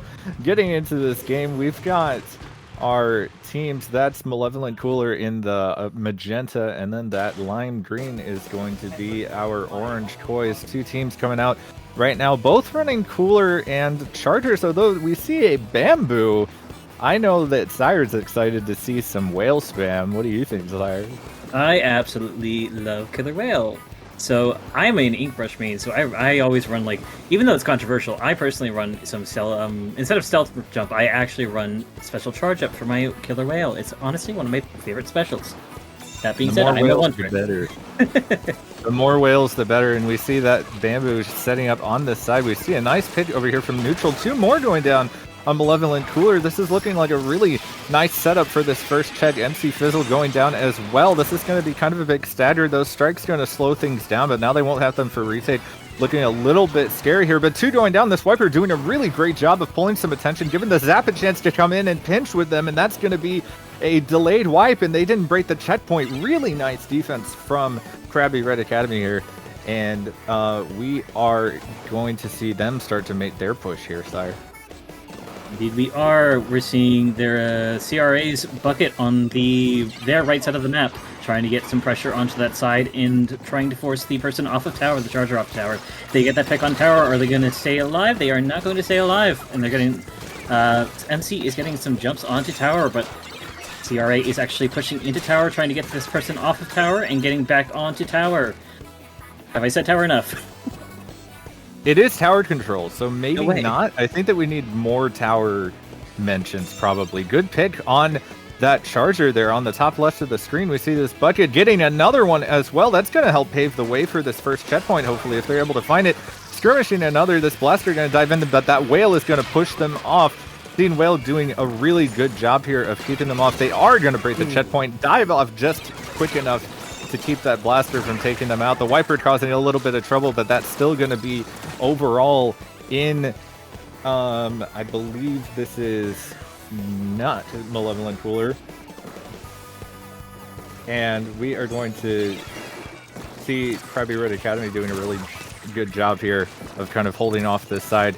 2 going down on the side of Malevolent Cooler, and we are seeing them hold off this first check for a little bit, trying to kind of play the neutral game and look for their next ticket in here. All right, we're seeing some paint that Junior needs to push out. Oh, actually, that's not Junior. That is an NZAP. NZAP going back in the mid. They have their friends, teammates doing some team play, but they ended up going down anyway. This Wiper is going into Orange Koi's base. Yeah, that's right. And we see this left side of the checkpoint, that hammer going in there, trying to find a pick on the blaster. Goes down to the whale, though, and the blaster helping them out.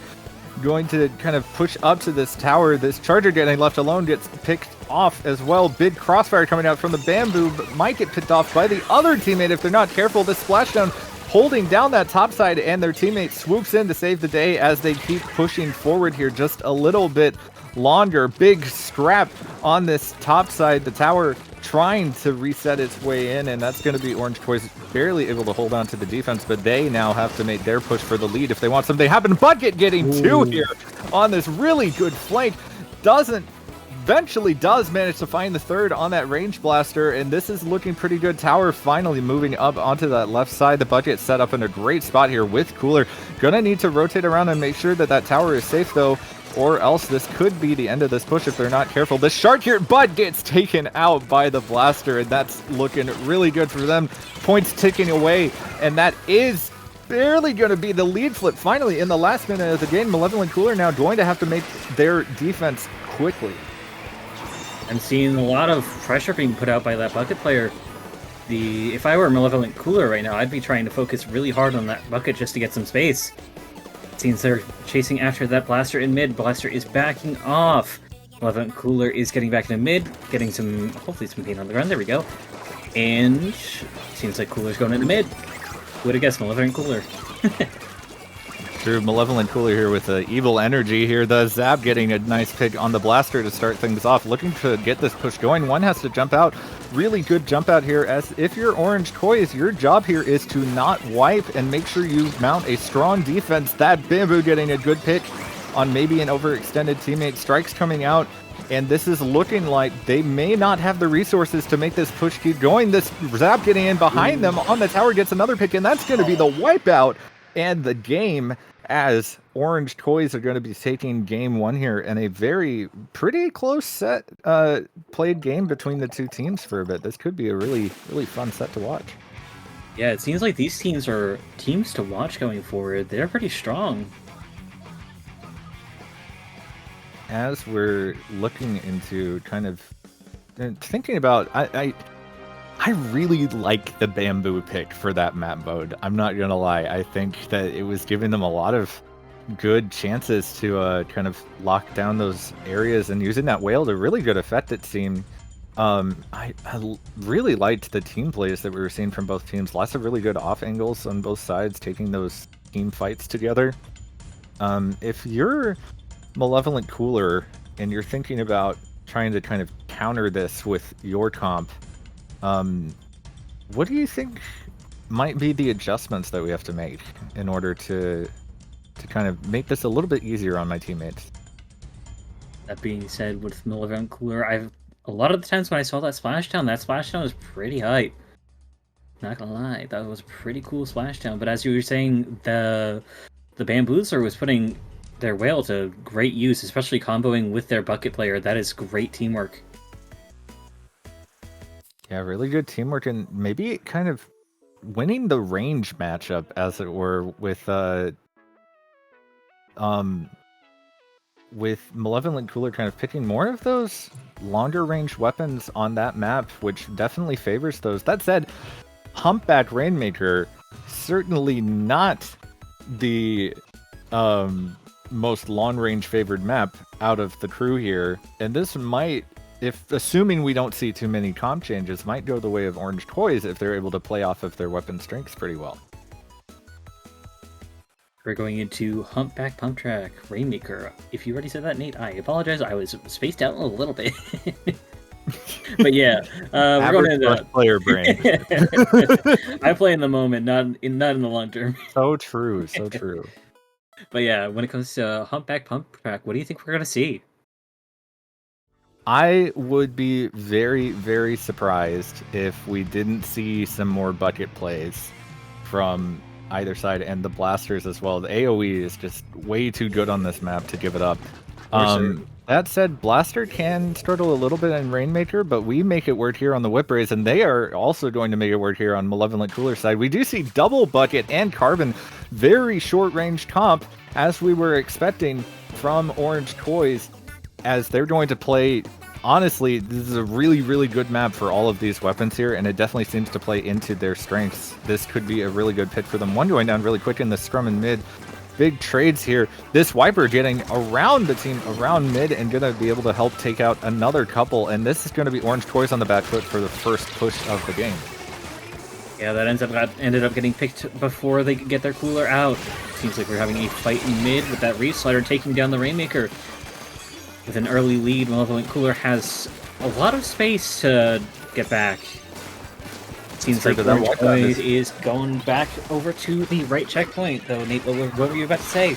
That wipeout giving them a lot of space, though. Orange Toys able to capitalize on that and break this checkpoint, trying to pop the Rainmaker as well and maybe run it for a couple more points. Going to play a little patiently, wait for their opportunity here to break through this choke point. It can be really risky and take a lot of resources in order to break through, but 2-3 down on the side of Malevolent Cooler. Orange Toys just held back by the Wellstring only, which is managing to stay alive and hold out a lot of pressure, keeping them from running the Rainmaker all the way through. They're forced to back up again. Just barely. Really nice plays by that Wellstring to hold them back for just a bit, but two more going down. There's a huge dash for the Rainmaker, and it's just the Wellstring again, with all of the members of Orange Toys going to be jumping back in, but they go down to the pop, and it's just the Zap dashing their way back out to mid, running away from this Wiper. That said, I'm seeing lucky here, making a really good play. They managed to grab it for just a moment, but can't quite run it down there. But really heads up play by them to at least push them back out of mid, forcing members of Malevolent Cooler to back up for a second. Did you see that hammer, Nate? Holy, they got a hammer cancel on someone who was just sharking there. That was incredible. Hammer is a real special in Splatoon 3. And works as intended, as we know. Otherwise, the devs would have changed it by now, for sure. I just realized they're not right. That's the Wavebreaker Wellstring, which that Wavebreaker, by the way, coming out, gonna hold a little bit of space and kind of slow down this push as two go down on Malevolent Cooler again. That Carbon poking at that wall string, keeping them away from that window as best they can. We're seeing the members of Orange Toys kind of taking some pretty good positions around the map, making sure they can pressure those key defensive areas for Malevolent Cooler and keep them away. That said, 2 down. They do have the specials to hold this down, but Malevolent Cooler going to look for their opening. This Reef Slider coming in, not going to be able to find anyone, gets stuck on the ledge. That's this one part about this map that's not going to be super friendly for this comp, but big stops on the Rainmaker, not able to hit the Carbon before it's able to take out the Rain, and this last person going to have to jump out in order to save their skin, and that's going to be it for them. Seems like that bush is indeed dead. What we're seeing right now, I see some paint. Someone's going on the left side. If they're not careful, they're going to pick up the Rainmaker and just run it. But we're seeing some fights in. We're seeing some fights in mid. That camera got canceled pretty immediately. Yeah. And 2 more going down on this side. We're seeing a bit of a neutral game, a bit of stall tactics here by Orange Toys. They have the lead. They have a pretty sizable one too, and Malevolent Cooler still hasn't broken that checkpoint. They're going to have to make it through that and then run the Rainmaker quite a ways through. Lots of specials trading out in mid. This Hammer coming through, not quite able to find anybody, is going to have to kind of run around here. This Blaster looking for this off angle here. The Rainmaker is going to run all the way to the checkpoint. This Splash Gun not going to be able to find anything, and the rest of their team has gone down. It's just a scrummer. They managed to get 1 though, not quite going to be able to find 2, but an excellent trade and good stall that lets Malevolent Cooler run their way back into mid, and they're contesting the Rainmaker all over again. These are some insane plays we're seeing here. Malevolent Orange Toys goes down with 2. They're 2 down. You see that Carbon trying to get that pick. They get that pick. Are they going to be able to get more? I'm a little too excited right now, and I'm tripping over my words. Let's see. This Carbon is going crazy right now. Holy, is that a triple or a quad? I can't tell. There's at least 3 there. That Carbon doing a really good job holding down the fort here and trying to stall things out. Only 30 seconds left. Malevolent Cooler not in control of the Rainmaker. They're going to have to splat it and then pop and then keep going if they want to get this win out here and hold off the 2-0. I believe this is a best of 3 set, so this is do or die for them at the moment. Orange Toys here sitting pretty with match point on the line here. Maybe going to run it for a couple more points. If Malevolent Cooler can't stop it, they're just going to stall it out in this corner here and not let them walk in, and that's going to be the game and the set to Orange Toys as they manage to play to their strengths very, very well here. Absolutely and take insane that plays. set for them. Absolutely insane plays on Orange Toys. Seeing that Carbon get that triple was crazy. That was insane. And the points that they got early game, that was superbly done. Yeah, really, really strong pushes. We saw those short-range picks really helping them there, for sure. Rest in peace to that Reef Slider. That is mega unfortunate. Here we see that Carbon going in, getting in there. I don't want to say anything inappropriate. Nate, take over, please. I'm not going to be the right person for that. No! If you're looking for that. No! Whipper callouts, not family friendly ever. Getting in their knees. Yeah, exactly, for sure. Don't mind me. I'm just silly. Anyway. But yeah, that push in early, that was something I would do. And you saw that Bucket just trying to get that silly run in. That's something I do personally. Ooh, we're seeing a playback of that triple, that insane triple. I'm telling you, Orange Boys, they're a team to watch. Yeah, for sure. You know, I think that both teams have made podium a couple of times, but I believe Orange Toys made 4th actually in the last FTIU, so they're definitely looking to try to get their podium happening. Nice place from them, and I'm sure that we'll see some more of them in future tournaments, assuming they don't go all the way tonight. But with that kind of play, they definitely have a chance. That said, Sammy's coming up next. We'll be taking a really quick break before we get back into it. This is the time. This is the place. Don't go away. We'll see you in a bit. I'll see you in a bit.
Welcome back, everybody, to From the Ink Up 71. We are getting into semifinals here of Gold Bracket. This is battle for the shot at the win here between Crisis Averted and Still Playing. Crisis Averted we had just seen in round 1 of Gold Bracket after narrowly coming out with a victory over Double Bubble in a very, very close set, determined in the very end by a DC on the side of the other team. That said, they did manage to prove that they belong here, taking out the top seed Aurora 2-0 to punch their ticket into semis now against Still Playing, who also managed to win their last round 2-0. As we get into Clan Blitz, best of 5 now, first to 3 wins is going to move on into the final round of the tournament. As we get into things here, we're seeing some pretty fun comps. I see my favorite weapon, the Forge, over there. I'm happy about that. We also see that pen cooler on both sides, but a bit of a more long range comp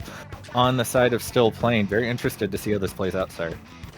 Yeah, indeed. And I'm personally hoping to see some podlocking on both sides, honestly. Yeah, Seeing a podlocking, fight for being mod. able to, right, podlocking, if we kind of talk about what that is, if you're able to hold just 2 of those clans spawning in groups of 3, if you grab just 2 of them, it'll keep them from respawning, which means you can try to optimize things.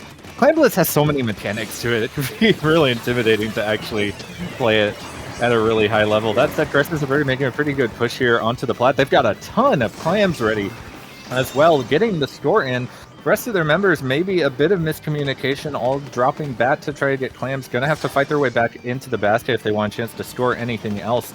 And it doesn't look like Still Playing is gonna let them do that. This shot gonna get taken out by the dually and one more dropping out. That was a really, really solid push there, but even better defense by Still Playing to keep that from going out of hand. That was a crazy pick from the pen on that Zipcaster there.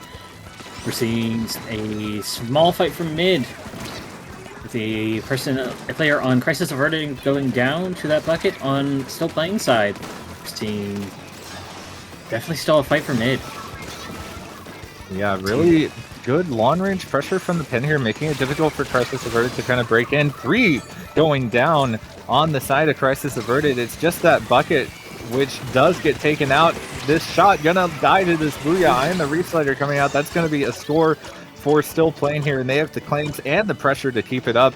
This pen set up to try to lock down this choke area. Silver making a great play on the top left there, but the Dread causing a lot of trouble in their spawn. More points ticking away in this crab tank. Gonna try to find another one, but the bucket takes it out, and it's just gonna be the pen left. They're gonna have to weasel their way back out, jump back to spawn, but that is a good start. If you're Still Playing, looking to take this first game, that is the kind of push that you're looking to pull off.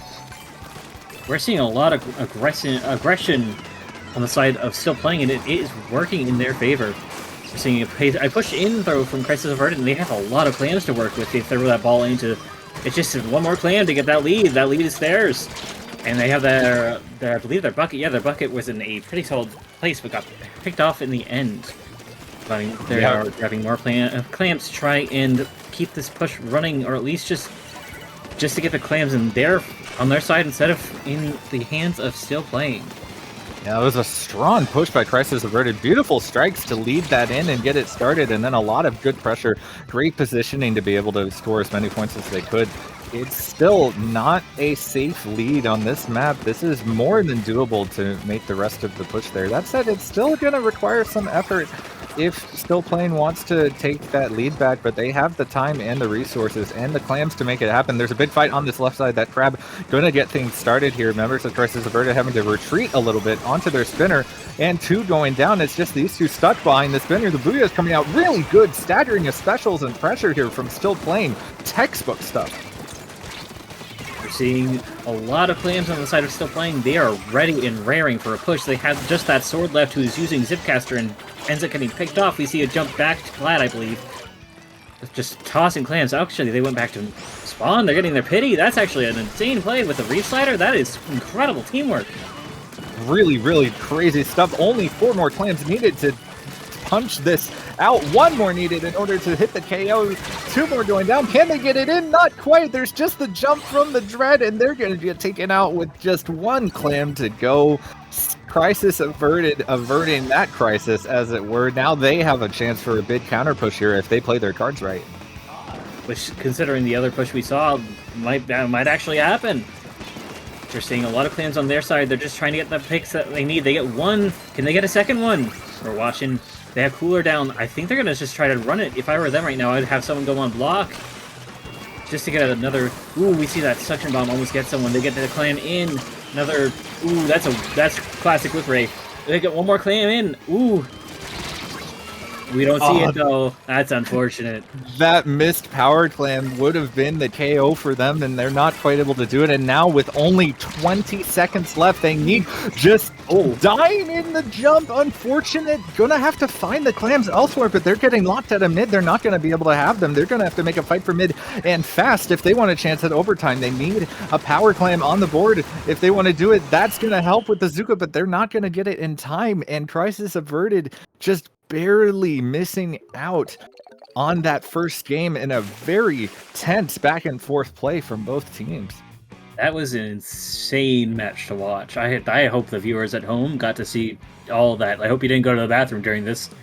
That would have been a crazy thing to miss out on.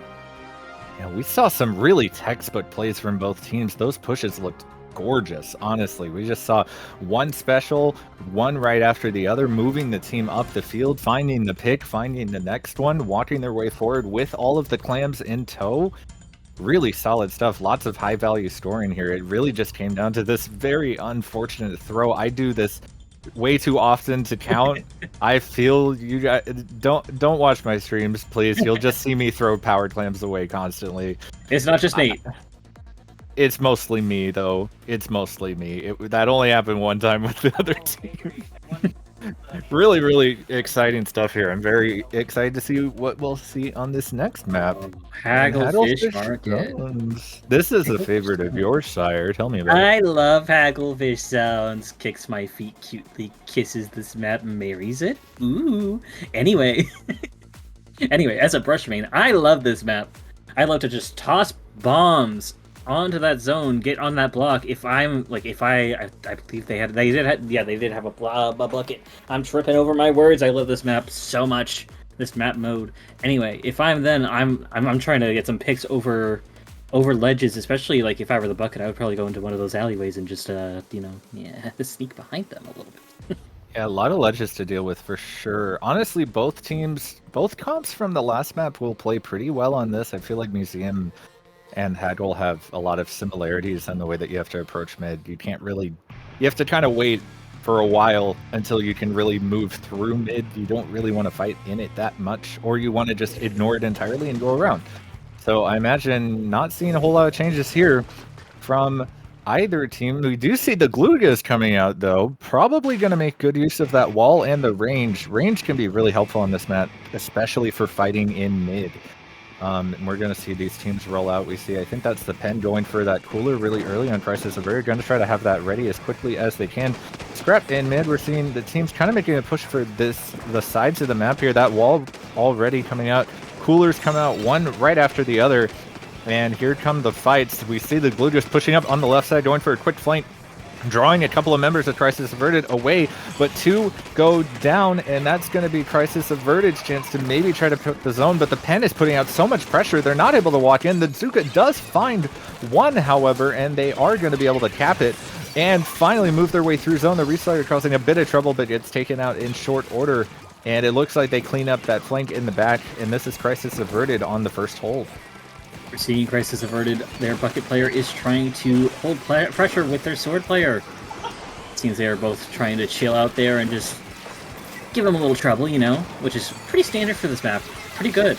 We're seeing a Booyah Bomb coming out on Still Playing, trying to cap that zone, get it away from Crisis Averted's hands. They end up succeeding. Ooh, that was a fun pick. We get another pick, not a triple, but we'll take that double. Yeah, excellent shark there by the sword. And that bomb's gonna take out another one. That's not gonna be what we want to see on this hold. And unfortunately, it looks like Crisis Averted able to walk their way back in and contest the zone. It's gonna stay in neutral for a while. Both teams trying to find a foothold. They managed to cap it, and some specials coming out. Finally, Crisis Averted already gonna make a push past into the court as quickly as they can. A couple of fights going out. The pro goes down, and this Dread gonna have to back their way up away from the zone. One going down though, and Specials finally coming out from still playing. They're able to kind of hold this back, and they retake the zone as well. So back and forth here from these two teams. Indeed it is. I'm hoping to see some more Reef Slider action on that zone. Famously, Reef Slider is, we see it getting taken down, but as I was saying, famously on zones, you'll end up seeing Reef Slider going into mid and just cheesing it a little bit, which is sometimes just what you need. With the combo of Booyah Bomb too, and Cooler, that's a nice way to cheese that zone if they so desire. Yeah, this pro causing a little bit of a scrum here. Manages to dip their way out. Can't quite win the fight against the shot, unfortunately. Crisis Averted kind of cleaning up these jumps in the side, and they're going to clean up the zone, pressuring that pen out with the Zuka, and they're going to have another chance at a hold here, and that penalty is almost down. They're going to score a couple more points. 2 more, 3 more going down. I think that was the bucket, Silver, and maybe the sword as well, and they're going to have a chance to get up onto their plat if they're not careful, but the pen just barely able to hold them off. Still playing, able to walk their way back into their spawn, but not much time left. They're going to have to make a play for their zone very soon. Here comes that Reef Slider getting the sword out of the way, but the bomb is going to take them out. Another one going down. This Booyah going to have to cap for themselves, install the zone. If they're able to cap it, that will be a chance for it, but the strikes coming out, they do manage to hold off that KO just for a moment there, and if you're still playing, you're kind of taking a deep breath after that one. Happy you managed to take that retake. Seeing over here, still playing is pushing up on Crisis Averted. They're actually managing to put some pressure onto them. This sword is trying to break through, but just has to jump back. Can't quite get the picks in. Yeah, this bucket in a good spot here, but some trades from Crisis Averted. Good pick on that switch. Going to be able to have the strikes for the retake too. Beautiful management of that special. Careful of the Dread here under the umbrella, but they're going to have the Reslider as well to hold this, but the bomb takes them out, unfortunately. Crisis Averted flipping the zone back. Excellent retake from them as they're able to get the picks they need and the specials online. That bucket not dying with strikes was so big for that. Indeed it was, and I'm seeing a lot of bombs out from still playing that ends up.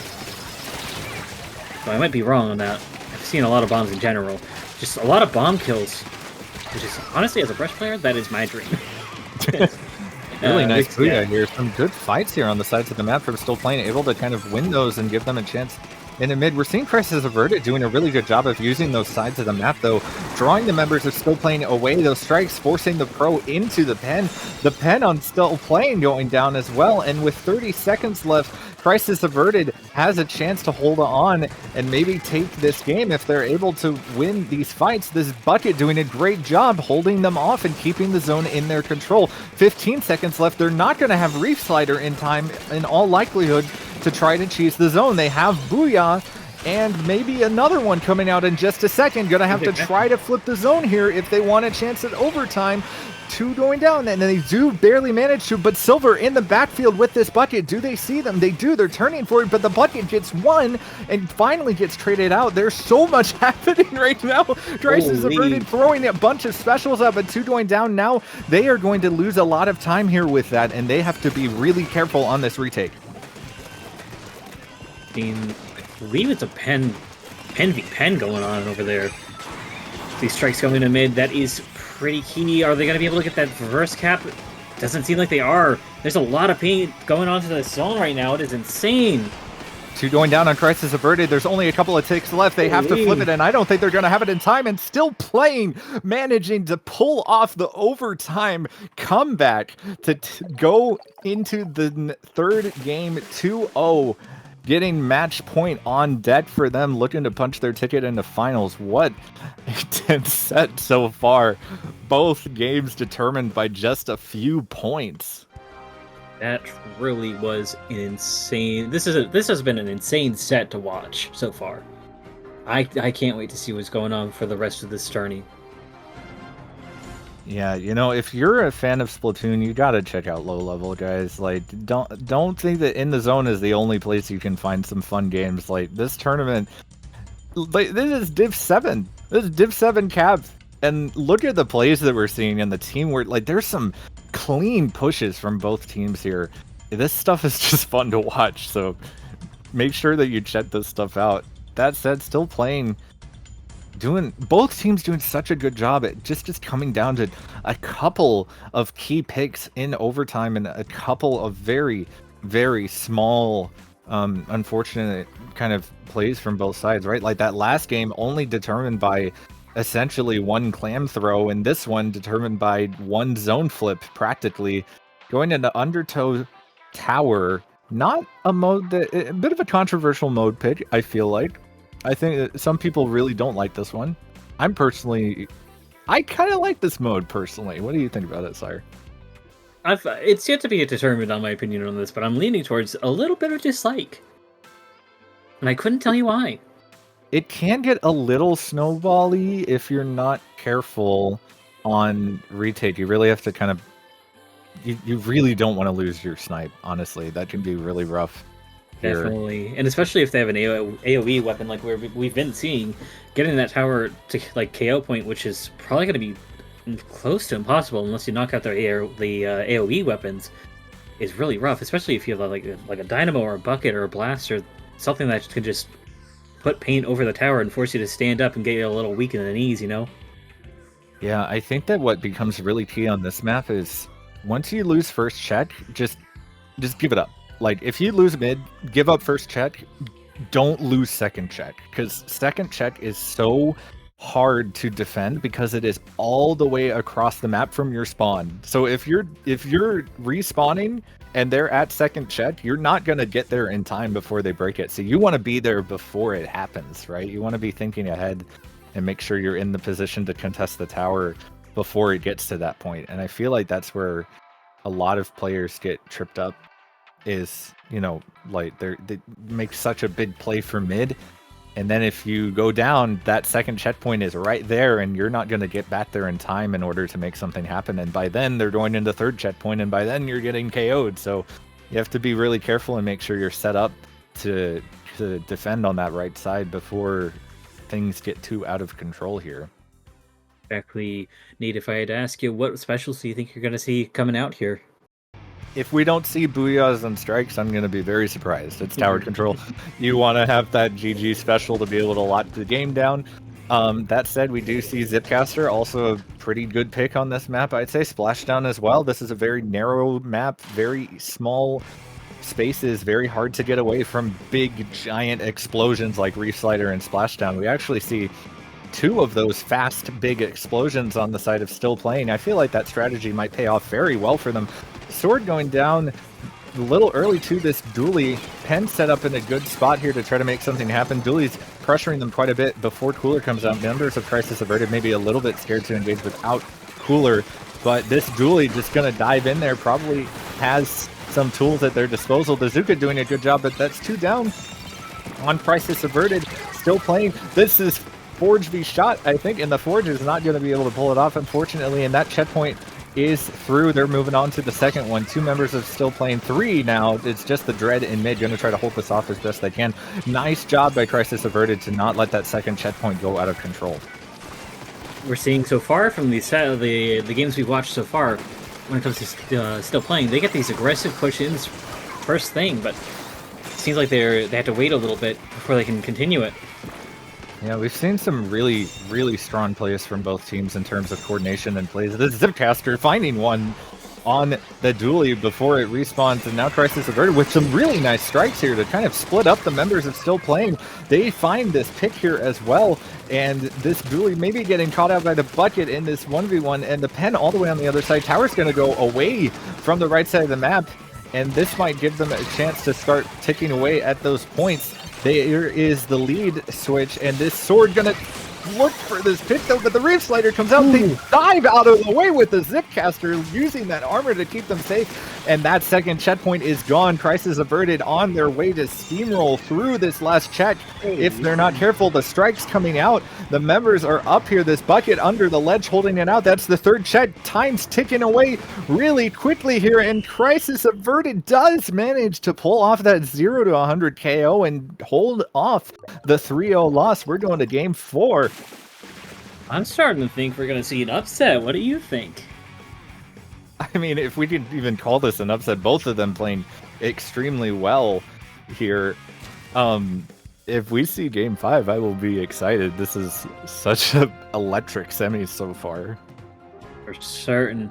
These are some teams. This to play with watch. the Zipcaster. Did we talk about this? That was How insane. the heck are you gonna live that? That's crazy. Wow. If I was the person using Reef Slider there, I'd feel so cheated. Poor Reef Slider. One day, maybe Reef Slider will be able. I mean, at least it has counters in the meta right now, but it doesn't really matter if the opponents don't run the meta. So, have to deal with what you got. Scorch Gorge, though, this is about as big of a 180, I feel like, from the last map as possible. Yeah. Right, we had Undertow, which really favors like AoE and shorter range weapons, and now we're in Scorch, which if you have a leader, then you get to play the game the way you want to, basically. Exactly. We're going from a narrow map to a pretty flat and open map. When it comes to Scorch Gorge, Rainmaker, I might call it Scorch Gorge. My apologies if I do. Scorch Gorge, Rainmaker. We are going to see probably a fierce contest for Pop if I decide to be a psychic here in my predictions. We're probably going to see one of those aggressive openings from Still Playing again, but I'm hoping to see some fight in Crisis Averted, so we can go to game 5. If not, that is okay. Yeah, you know, Rainmaker very fast-paced. A lot can happen in Rainmaker very quickly, so we'll see what happens here. Very few changes not going with... We're seeing Crisis Averted choosing to go with the Headit here, probably to give them a little bit of sticking power. Not going to be able to necessarily directly compete with the Pen, but they have a lot of tools for that between the Zuka and the Zipcaster and the Strikes. We're seeing, like you said, there is a bit of a fight for Pop, but Crisis Averted managing to take that. This dually on the right side, looking for a couple of plays, looking for pokes, looking for Sharks. We're seeing the two teams taking their time now, diving in on this top side of the map. Crisis Averted kind of sending their forces up that way. The dually going down, but managing to find a pick, I think, with the curling bomb, if I'm not mistaken. This is a great shot by the Rain. Did they run speed? Oh, it's the cooler, of course. Managing to somehow find that checkpoint very quickly. They're going to go down here, but a quick checkpoint is really helpful on this map. That said, they're going to want to be able to find this. How did Silver get back here? Oh my god. They don't quite manage to find the pick here. The Zuka coming out, slowing things down just a hair, and that bucket play might have been enough to keep them away from the checkpoint for just a little bit. The Rainmaker not able to run forward quite so free as when all of those members were down, but that said, Crisis Averted 3 down now. It's just the Sword with the Zipcaster forced to back up into spawn. Very smart play by them to not go down in this critical moment of defense. They're going to have a special to be able to fight back with here.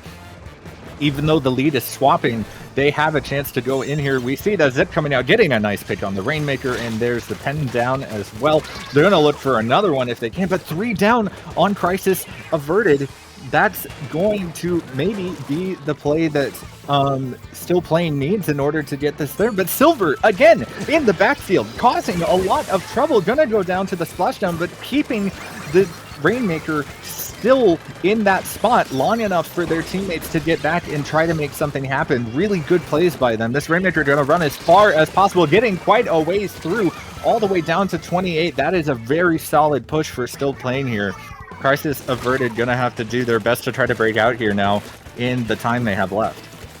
This is a difficult spot to get out of if I'm Crisis Averted, but I think they don't go for a reset, but they're trying to get this back into mid. Still Playing is backed off.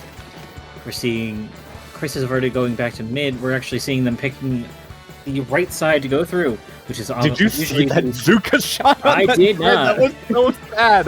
The Dread was just chilling in their spawn. The Strikes coming out. All the members backed up. They might have a chance to flip the lead already. Crisis Averted making the run for just missing it by 2 points, but they're set up for success. The dually rolls off the ledge, unfortunately, and the Silver here getting picked by a great pick from the Pen there to be able to hold that off. Just barely Still Playing, managing to hold on to their spawn. This is such a close game. With all the other ones, if they knew they couldn't push that much further in, with Still Playing having that Reef Slider ready for them. We're seeing Still Playing dropping it off that pit. We're seeing a not a Reef Slider, a Zipcaster coming back and getting picked off. Speaking of Reef Slider, there's Reef Slider for you. Yeah, Reef Slider, that weakened player off, but Silver here still doing some excellent work on this bucket, playing their position so well, taking another in a trade and managing to hold Still playing off just a bit. They're going to bide their time and wait for a good special or 2 picks like that. Going to have a bit of space here. The Dread getting in a scary spot under this ledge and poking at 2 people, gets a double here. That's just Silver in the bucket to hold them off, and Still Playing running it all the way down to 9. Crisis averted, just Silver there. That Booyah going to take them out. They're going to go for the pop and try to run it. They can't quite get it, but that is a devastating push from Still Playing. Plenty of time from Crisis averted, but Still Playing pulling off an excellent push here. It's going to be a mountain to climb for sure if they want to take this game back. Still Playing backed off in the mid again. Basically, at this point, Crisis Averted has to get a knockout to win. Yeah, getting all the way to 9 on this map is no joke, especially when you only have a minute left. That's a good start, though. We have Reef Slider, this Zipcaster finding a really solid pick, finding 2. That's a wipeout, and that is going to be huge. They're going to run it all the way as far as they can, as quickly as possible. They're going to have to wait, though, for just a second, as they're going to just keep trying to force this rain in, but the Reef Slider is going to stop them and get a second one at the same time. Silver forced to pop strikes and can't live. It's just going to be Show here on the sword, and now Still Playing in control of the rain, has a chance to stall this out. They're going to take it. Not quite able to find it in the pit, and now Crisis Averted having a really good shot here. They manage to pop the rain. They're going to have to play their cards very carefully. Getting a pick on the 10 is huge for them, but dying again. The Zip Show finding 2 once more, not able to live through this. This is so close here. These members of Crisis Averted doing their best to try. They're grabbing it again, but now there's no time left. They have to pop and pick it up if they want a chance at overtime. 3, 2, 1 second left. They pop it, but they can't grab it in time, and now that is going to be the game, unfortunately, and the set going to Still Playing. What a semi-final from these 2 teams. Oh my god, down to the last second. I cannot wait to see what happens in the finals. But as we saw there, they almost had the push. Crisis Averted almost had that push ready to go back into to get that knockout, essentially. But they ended up dying to a curling bomb, unfortunate. Yeah, we saw some really, really fantastic defensive plays from Still Playing for all of this set. They have the weapons needed. The Dread doing a great job of locking down space on all of these pushes and on defense. There's some really, really fantastic plays from both teams. This was so down to the wire and close in every single game. And when it came down to it, it was just down to a few really solid picks and some clutch plays. And, you know, that's how Splatoon goes sometimes. It can come down to one person, and if they execute, that's all you need. Really, really good stuff from both teams. I am excited for finals. I'm so ready for finals. Yeah, make sure you don't go away. We still got the last round of the tournament. Finals coming up for you. Whoever wins this gets to take it all home. We will see y'all in just a little bit. Don't go away. Yeah.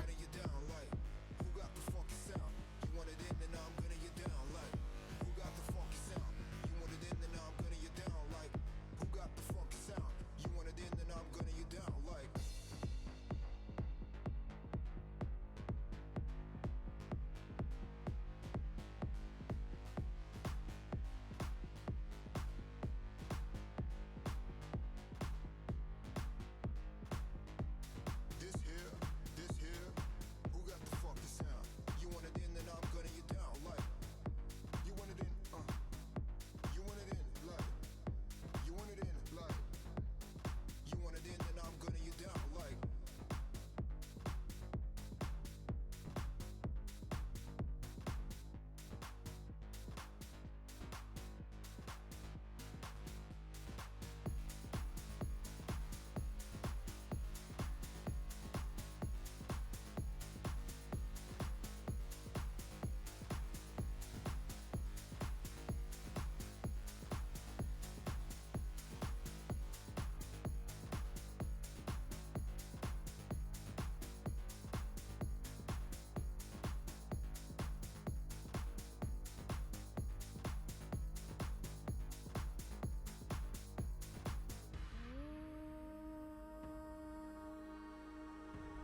Welcome back, everybody, to FTIU 71. We are here with the final round of the tournament. We have, hopefully, what's going to be a very, very exciting set between Overdose and Still Playing. Overdose, not a team that I believe that we've seen so far, but they managed to take on their opponents, Orange Kois, who we saw earlier in round 2, and won 3-0 over them in semis. So I imagine they are going to be a team to contend with.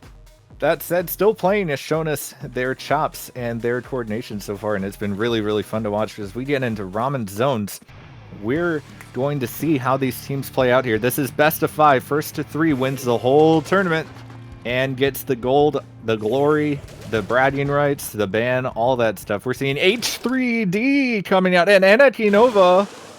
Interesting picks here. Oh, I see. We're not quite ready for this game yet. That explains a few of those picks. I was getting very excited for the off-meta battle we were about to see. Man, but I was about to say, oh my god, yeah. Echo Rush. I was like, ooh, I'm excited. No, we're just memeing. But soon we will get into finals. That gives us a little bit of time to talk about what we're going to see, though, at the very least. So, as we get ready for ramen zones, thinking about what is this music for this? This is supposed to be tense. What happened? I was so ready for some tense stuff. Yeah, Splatoon. This is Splatoon, everybody. When you're right in the thick of the most intense war zone era stuff that you've ever had to deal with, and this is the music that plays while you commit mass murder. It's the music that plays in my head. I don't know about you. Kind of true, actually. I feel like this is the music that plays in your head all the time. Especially when I go and like kill a bunch of them, or I'm just doing something really stupid. Usually my team ends up hearing me go la la la. This is true. It's I can attest to this. It's really good. Oh, now it's very dramatic again as we get into the real start of finals. And now we're seeing the real comps come out. We've got a Rapid Deco, Jet, and Pen Ditto between the two of these. See Overdose here in the yellow, and Still Playing here, running a pretty similar comp to what they had before, opting for the crab dualies, though, to give them a little bit of pressure here on this map in particular. We're seeing Still Playing getting picked off, unfortunately, by this Rapid on that side. That's going to give them a lot of long-range pressure here. Both Pens biding their time and stalling out for a little bit. That Reflater right at the cooler almost gets 2, though, eventually, and that's going to be Overdose with this opening push. Not going to have a whole lot of specials online. They do have Pack, though, ready, but Still Playing already making a push right back into the zone really quickly. This Crab and the Booyah and the Reflighter all coming out to push the members of Overdose out of the way. But that Jet, well timed to get 1 pick and a second as it dives off the edge there, trying to look for a third, but doesn't find it. Overdose holding off the retake. They are still taking points away. They are holding onto the zone like no tomorrow. We see Shano on the dualies over there on the left side, absolutely trying to get their way back into zone. Seeing this like flank going on, they end up jumping out, but they have their crab ready. They're using it immediately. Can they cap this zone? It's looking a bit dicey. This might be just yeah, that seems to be it. Wow. Overdose with a commanding push there, getting the zone all the way from 0 to 100 points there for the KO really quickly. We saw they were doing an excellent job of just kind of thwarting Still Playing's plans. Every time they were looking to do something, it's like Overdose was just 1 step ahead of them. We saw the Reef Slider on the cooler, and then we saw this Jet on the cooler, just taking advantage of that kind of telegraphed play to make plans of their own, and then splitting up the members of Still Playing. We see this dually get separated from the team, and the rest of the members not able to move forward into the zone. Overdose playing very strong positionally and managing to take that first game very cleanly. But that said, we got a couple of other maps and modes up, some of which Kirby is here to threaten you into paying attention to the stream here. We go on to Traveled Capital Rainmaker. This is a map that we've seen earlier on the stream. This could also go very quickly if things play right, but can otherwise stall out maybe a little bit longer, it can be kind of hard to KO on this map. Unlike Robo Zones, where in zones in general, if you manage to get a hold and get a couple of staggered picks, then things can go downhill in a hurry. For sure. I'm expecting personally in early, probably an aggressive push from Still Playing on this map, because the comp they had last time had a lot of suction bombs, unless they change going forward, which is very possible. If I were them, I would probably be considering what we're doing. Just because that was an overwhelming knockout from Overdose that we just saw. Yeah, for sure. When it comes down to it, I think Still Playing has done a really good job of coordinating with each other. They move very quickly. You have to wonder if nerves nerves come into play. When you go into finals for a tournament like this, everybody really wants to win. Everybody wants to prove that, like, I can get FTIU banned. I'm good enough to win this tournament. If you've made it here, you are. You absolutely are. You've got nothing to prove. Go out there, play your best game, and don't let the nerves get to you too much. Take a deep breath and just play your game the way you want to. We do see some interesting picks. Oh my god! Overdose looking for the Vacuum Rapid. This one, or hang on a second. Is that the? Yeah, it is the Vacuum Rapid with Toxic Mist as well. Interesting choices here. Still Playing, opting for their kind of regular comp. We also see the Forge Pro here from C-. This Brush, which I believe is what our other Catboy wants to talk about. Yeah, I'm a Catboy. What's going on Unfortunately, I'm a Catboy, but that is not my wife. But yeah, I'm also as a Brush player. This is great. Look at that push in. They're trying to get that left zone, left side of that left pedestal. They end up getting taken down by that splashdown. It is hard to fight splashdown as a Brush. We see that Reslider take down that crab. We're seeing a huge fight for mid, but Overdose is getting this first push going. Yeah, the Vacuum somehow not saving the Rainmaker from death there. This special works 100% of the time, 5% of the time. And they do, though, the Rapid managing to win the fight against the Dually somehow. We do see some specials here. Still Playing, though. We saw some good defense there, managing to hold off that early push, and now a push of their own. The Brush getting taken out. That's going to be a big pick for them to be able to hold this off. But that Rapid 2 going down, though. And this Edit stuck in an awkward spot. Manages to trade out, but that's going to be the lead flip and the checkpoint for Still Playing, who have the Dread up in their spawn and jumps to spare. This is looking really good for Still Playing. If they can hold on to this for just a little bit longer, they gotta pop and they gotta carry the Rainmaker in. They have Crab, but this is bid. This Splashdown gonna come out and take out one. The Rainmaker gets another one, and it's just the Head It and the Splash left with no specials. They're gonna have to run this as far as they can if they want a couple of things. Overdose having a little bit of time, somehow holding off this push long enough to be able to get a few picks of their own. The Head It here getting 3 and walking their way forward, the Pen being the last to jump out. How did they not get KO'd there? From what it seemed like, they were just getting a lot of pressure, especially from this Ink Brush throwing bombs, and I believe they were trying to push, get their special ready. They're running up for the checkpoint, but they're being met there with that bucket from Still Playing. They end up getting the checkpoint and getting that pick on the bucket. This is a dicey situation. Yeah, we just saw Overdose in this situation, but now they have picked up the Rainmaker and run it all the way for the lead, and they have a Crab here, and the Ink Brush skating their way across. This zipping and diving Rainmaker going all the way down to 7 points, and Still Playing still on their back foot here as they're a couple members down, but they do manage to kick those members off of their plat. But Overdose looking like they are getting quite the glut of points here as they're already down to 7. That is a big push on this map. It's going to be hard to fight that. They're going to have to basically KO if they want a chance at winning here. The Reslider are going to help them out just a little bit. A lot of good picks here, but this is a long hill to climb against a comp like this. Exactly, with that Blaster, as we could see, getting that pick on the Rainmaker.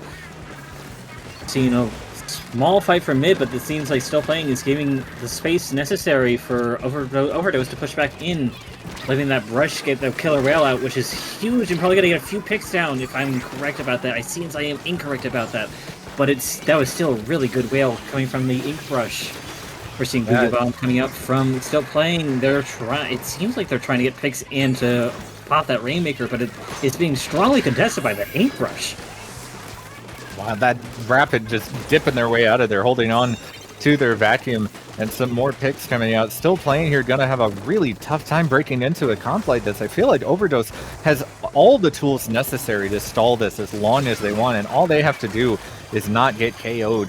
And they have all of the resources and the tools needed to prevent that. That said, 2 down. That's going to give them a little bit of room here if Still Playing can manage to take some key positions, but that Headit standing in the way of the top side of the map is going to make things very difficult for them. They can't move forward until they have control of that, but the Dually getting 2, including the Headit, now in a really rough position. They're going to collapse on this vacuum, Holy. and that vac is going to fall off the map, and now Still Playing here with a big opportunity if they can manage to pull this off. This Dread in a great spot. 2-3 going down though, and it's just Look the at that Rainmaker, ink rush. and they're going to go down. There's only 30 seconds left, and Still Playing is now coming back from their spawn all the way back. The Overdose gonna opt to grab this Rainmaker, use its big AoE capabilities to just stall it out and keep the pressure on Still Playing. They only have 10 seconds left, and all they have to do is hold on to it. They do lose it though. There is a chance of Still Playing if they can manage to pop it. They get that pick, but the Ink Brush in the backfield causing havoc. They're not able to quite pick it up. Only a couple seconds left if they want to do it. And the Whale is going to keep it popped or unpopped, and that's going to be game number 2 for Overdose as they manage to convert on their pushes enough to hold off the lead. There is only one more win needed for Overdose to take home the gold trophy here. Oh my god, Catboy wife. Oh my god, maybe you are my wife. I don't know. That was insane. Oh my god, seeing that those ink brush plays, those were some insane ink brush plays. That was incredible. I should have let my ink brush teammate talk more about the ink brush. I feel like I'm walking over. There's a little bit of fanboying here happening. Maybe we'll see. Oh my god, fanning myself right now. Oh my god. Fanning my ink brush. Because like, especially with that push that we're seeing right there with Overdose getting it to 7. That is insane, especially with the comp that Overdose has, where they can just easily pick off at like a range. Still picking, they had that within their favor pretty easily. Yeah, it's a tough comp to deal with, right? Because on the one hand, you're trying to not get picked off by all of the sustained pressure that the Rapid and the Headit can give you, and the Crab can give you, and all the chip damage from the splash as well, and the paint. And then while you're trying to deal with that on the front, suddenly there's a brush behind you that you have to look away from, and then suddenly those other members are walking in and you are losing the battle constantly. It's such a strong comp, and they played it super well. This is a different map mode though, and that said, that comp could still do quite a lot of work for them here, I feel like. If I'm Overdose, I'm feeling pretty good about the way that things have been going. I may not make too many changes to anything, but if I'm Still Playing, I gotta figure out what I gotta do to keep playing in this tournament if I want to try to hold off this 3-0 going into things. There are a couple of changes. Catboy Wife opting for Pen this time. Bit of a big change here, as we see a couple of changes here. We have the Blaster for some AoE, and Still Playing though, opting for their same old. This is what they're comfortable with. They're not going to deviate from it too much. The best weapon you can play is the one that you know how to play best. So. Exactly. It is a very interesting swap from Rush to Pen, but Pen is very strong on this map. If they did end up picking, like, staying as Ink Brush, you can still make it work, but it's a little bit less valuable than Pen, I feel. Yeah, we're seeing Overdose really just holding their ground here, not going to go down to any of these big aggressive dives that Still Playing is pulling off as they kind of dive off of these ledges. This Kraken causing a lot of havoc, backing 3 members into a corner here and getting all the way around them. They do manage to take out that 96 though, and Overdose still playing the neutral game here, not looking to push up too quickly. That said, Still Playing's aggressive capabilities coming out to shine as they're going to take out those members on the stack, and they're going to be the first ones to really start pushing the tower here. It's like Still Playing is managing to get through the checkpoint pretty easily. I'm hearing a Booyah Bomb. There we go. From Still Playing, going on to the plat area, but we're seeing Reslider in the mid from Still Playing. They have a strong hold on this next checkpoint coming up. Yeah, that is a full wipeout on Overdose, and 2 more going down to the Dread. Those points are ticking away really quickly, and the members are all the way split up away. This checkpoint is going to start ticking down really quickly, and the Booyah and the Splashdown coming out. It's almost the way down. That Booyah going to stall for a little bit of time, though, and 3 members. That's a delayed wipe. It's just the Dread coming out of spawn now.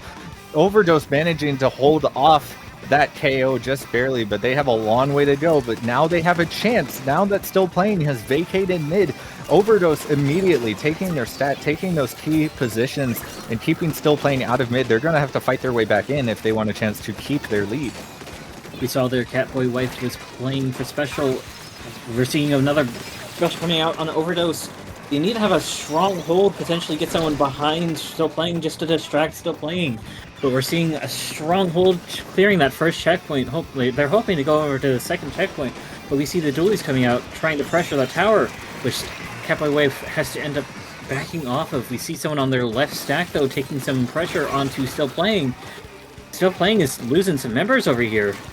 Yeah, they were holding on to their stack really well, but now suddenly Overdose is in their spawn with a Kraken.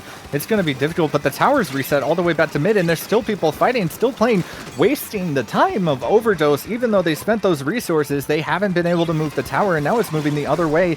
This is probably going to be their best bet at holding on to this lead, is just make the opponent spend as many resources, as much time, as much attention on not the objective as you can. And they've been doing a great job of that so far. They're just going to have to keep it up for another 2 minutes, and that is a long time in this game, especially when your team is having to fight through that Booyah coming out, though. 1 going down, but they're going to be able to move up onto the stat. Hopefully they can see this person on the right, but the Dread goes down, another going down, and they manage to keep their stat for just a moment.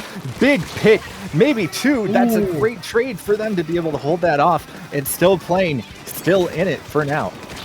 Still Playing is indeed Still Playing. But this Kraken's coming over on this right stack, which has a lot of people around it. Someone jumps out. We see this person running back. Kraken is still chasing after them. If I'm Inkai right there, I'm screaming my head off, and Nate knows I would scream my head off. Yeah, this would not be a la la la moment from Sire for sure. This would be a help me! Get me out of here! It wouldn't be words. It'd just be screaming. Yeah, just be ah. That said, we're seeing Inkai here with this reset. They're maybe going to take it. Few does weaken them, but they're going to go down here. But that's a full wipeout against Overdose. If you're Still Playing, you get in their spawn and you pull the tower and you keep it as far away from your goal as possible. That dually going down a little bit early, but the Booyah is coming out to stall out a bit of time. Bees here trying to get Crab online for the retake, but there's a long way to go and only 30 seconds to do it. Seems to me that Still Playing is feeling pretty strong about keeping this lead. The tower is moving away back to mid, though. If they want to keep this, like, in a stronger position, I would personally put this closer to them, just so they have to spend more and more time getting it back to mid and over to the side that they want it to be on.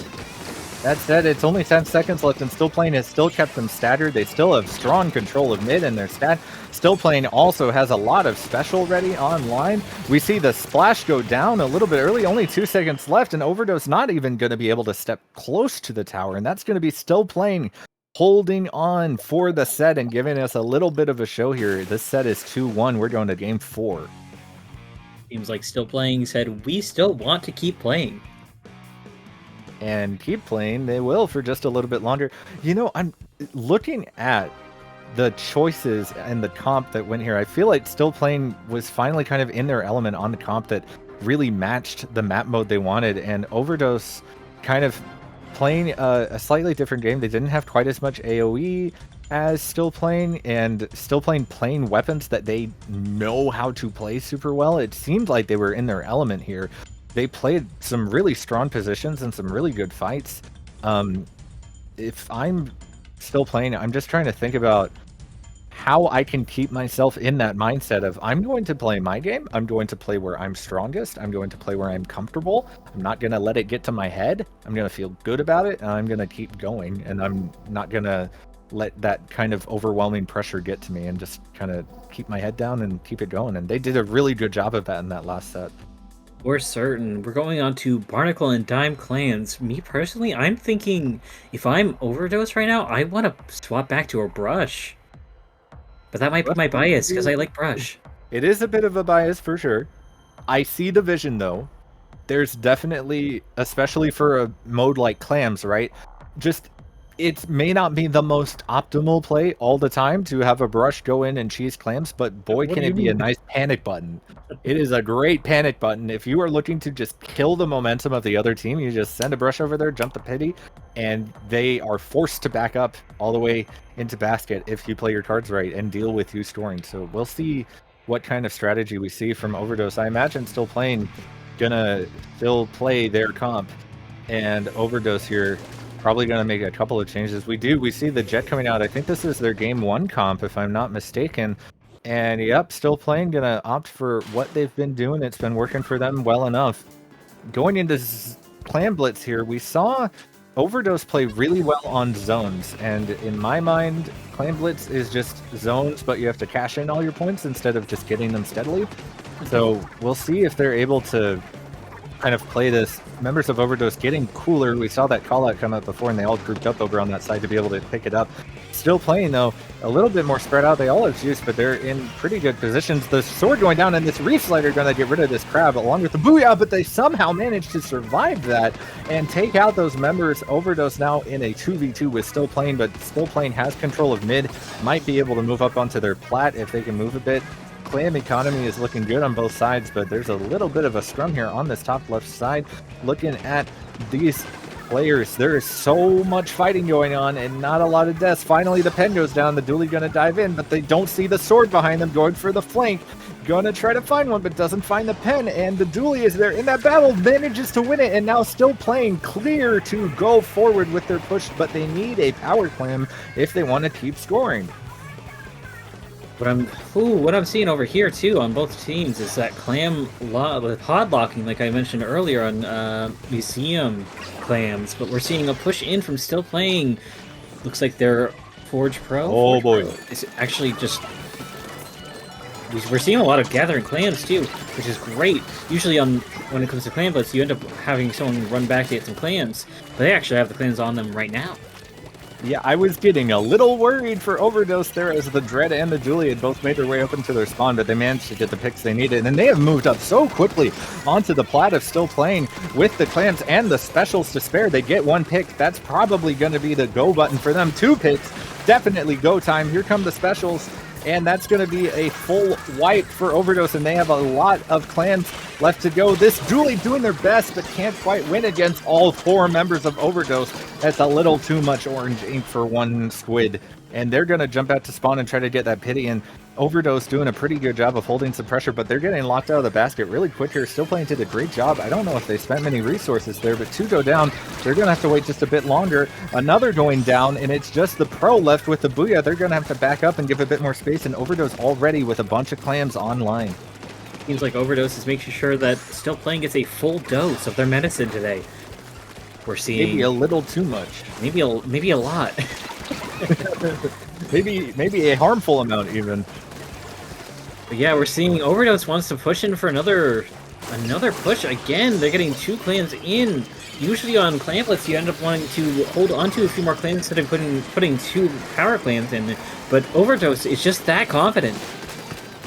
Yeah, and Still Playing had a great use of the Booyah, though, and there were no clams left for Overdose. They had to use their specials to hold things off. Still, though, 2 more down on Still Playing. It's a 2v2 still, and they are still not able to walk into mid just yet.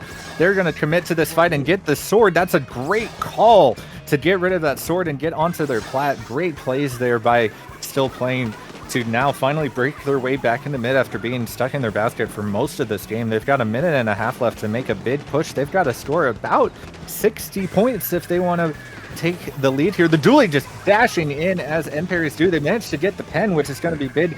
Their pen goes down, though, and it's going to be a little bit of a scrum here. This sword doing a great job holding this off. Not even worried about the Dread for the moment. That and dodges, camps the jump, and now it's Still Playing back into mid again. They're going to have to fight their way up into plat if they want to make something happen.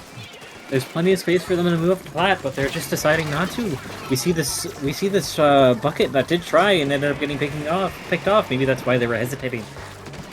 Yeah, and the Rapid doing a great job. You know, they can hit over the corner and hit over the plat, and they also are threatening them with jetpack as soon as they try to push in. This time now the Jet able to walk in and use it aggressively with their Splash teammate here, is going to get one and not quite able to get another one, and the pen going down very quickly. A bit of a counter push opportunity here for Still Playing if they can move in.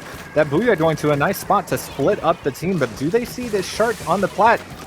It won't matter if you have a giant explosion like a triple splashdown. 30 seconds left. Still Playing has the clams they need to make the lead flip happen. They just have to convert on this push. They have a reef slider and they are dodging this crab tank, which the members of Overdose were not able to follow up on. They have to find the picks and they have to find them soon. There's one to start it off with. The Dread goes down, but the Booyah's out, and the end parry is here. This looks really good for Still Playing. The Sword trading out a few, though. They have to pick up this clam and get the push started. The Dually goes down, and the Dread's going to die for the basket, but not quite able to get it. It's just the pen left.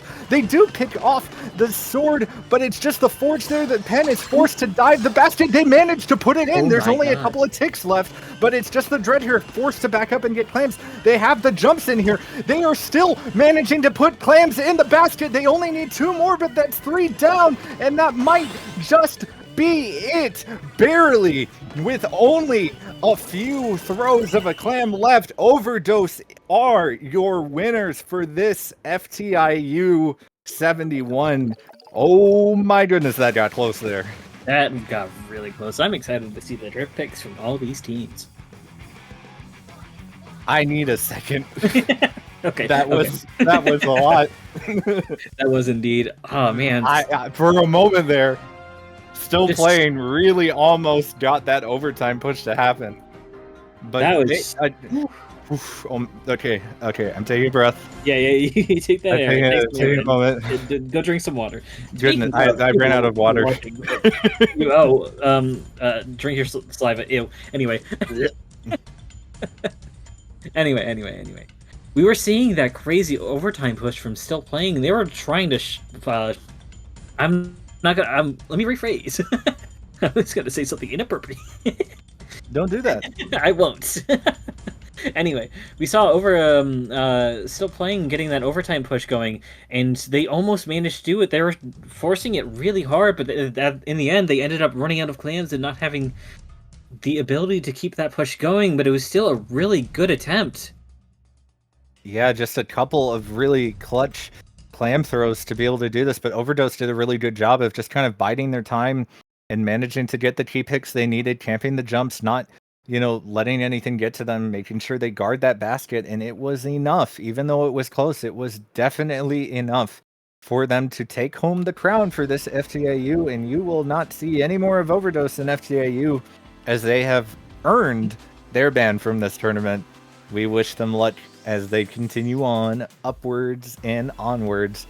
Still Playing, though, thank you so much for putting on such a great show, both in semis and in finals. Holy crap, you guys are a lot of fun to watch, and we hope to see you again for sure. That said, that's going to be all for us here at FTIU and Under Pressure. Thank you so much for coming out and watching FTIU, watching these teams. It's a lot of fun, and we're super happy that we get to be a part of it. Sire, when you're not on the mic doing commentary, which is most of the time, where can we find you? You can find me over on Blue Sky, just Sire VT. I'm also here on Twitch, Sire, which is my username is Sire_VT, because someone else took my name without the underscore. I usually stream with my VTube free. My VTube model. Yes, I'm a VTuber. I'm a cat boy. It's crazy. Crazy times we live in. Anyway, Nate, where can we find you? You can find me right here on Twitch. What? If you take a look at, that includes right here, right now. And if you take a look at the chat, you'll find my channel there posted with that Whipray logo. Check out the Whiprays as we are fighting our way through low level as well. You can check us out on YouTube and Blue Sky as well. Go ahead, drop us a follow. Say hi. We'd love to get to talk to y'all and meet y'all. Until then, however, thank you so much for watching. We really appreciate it. And we hope that you will come back for some more high quality streams and tournaments from Under Pressure here. They do a lot of good work. So thank you so much, everybody. And I hope you guys have a really good night. Play ink brush. Play ink brush. Play ink brush. Ooh.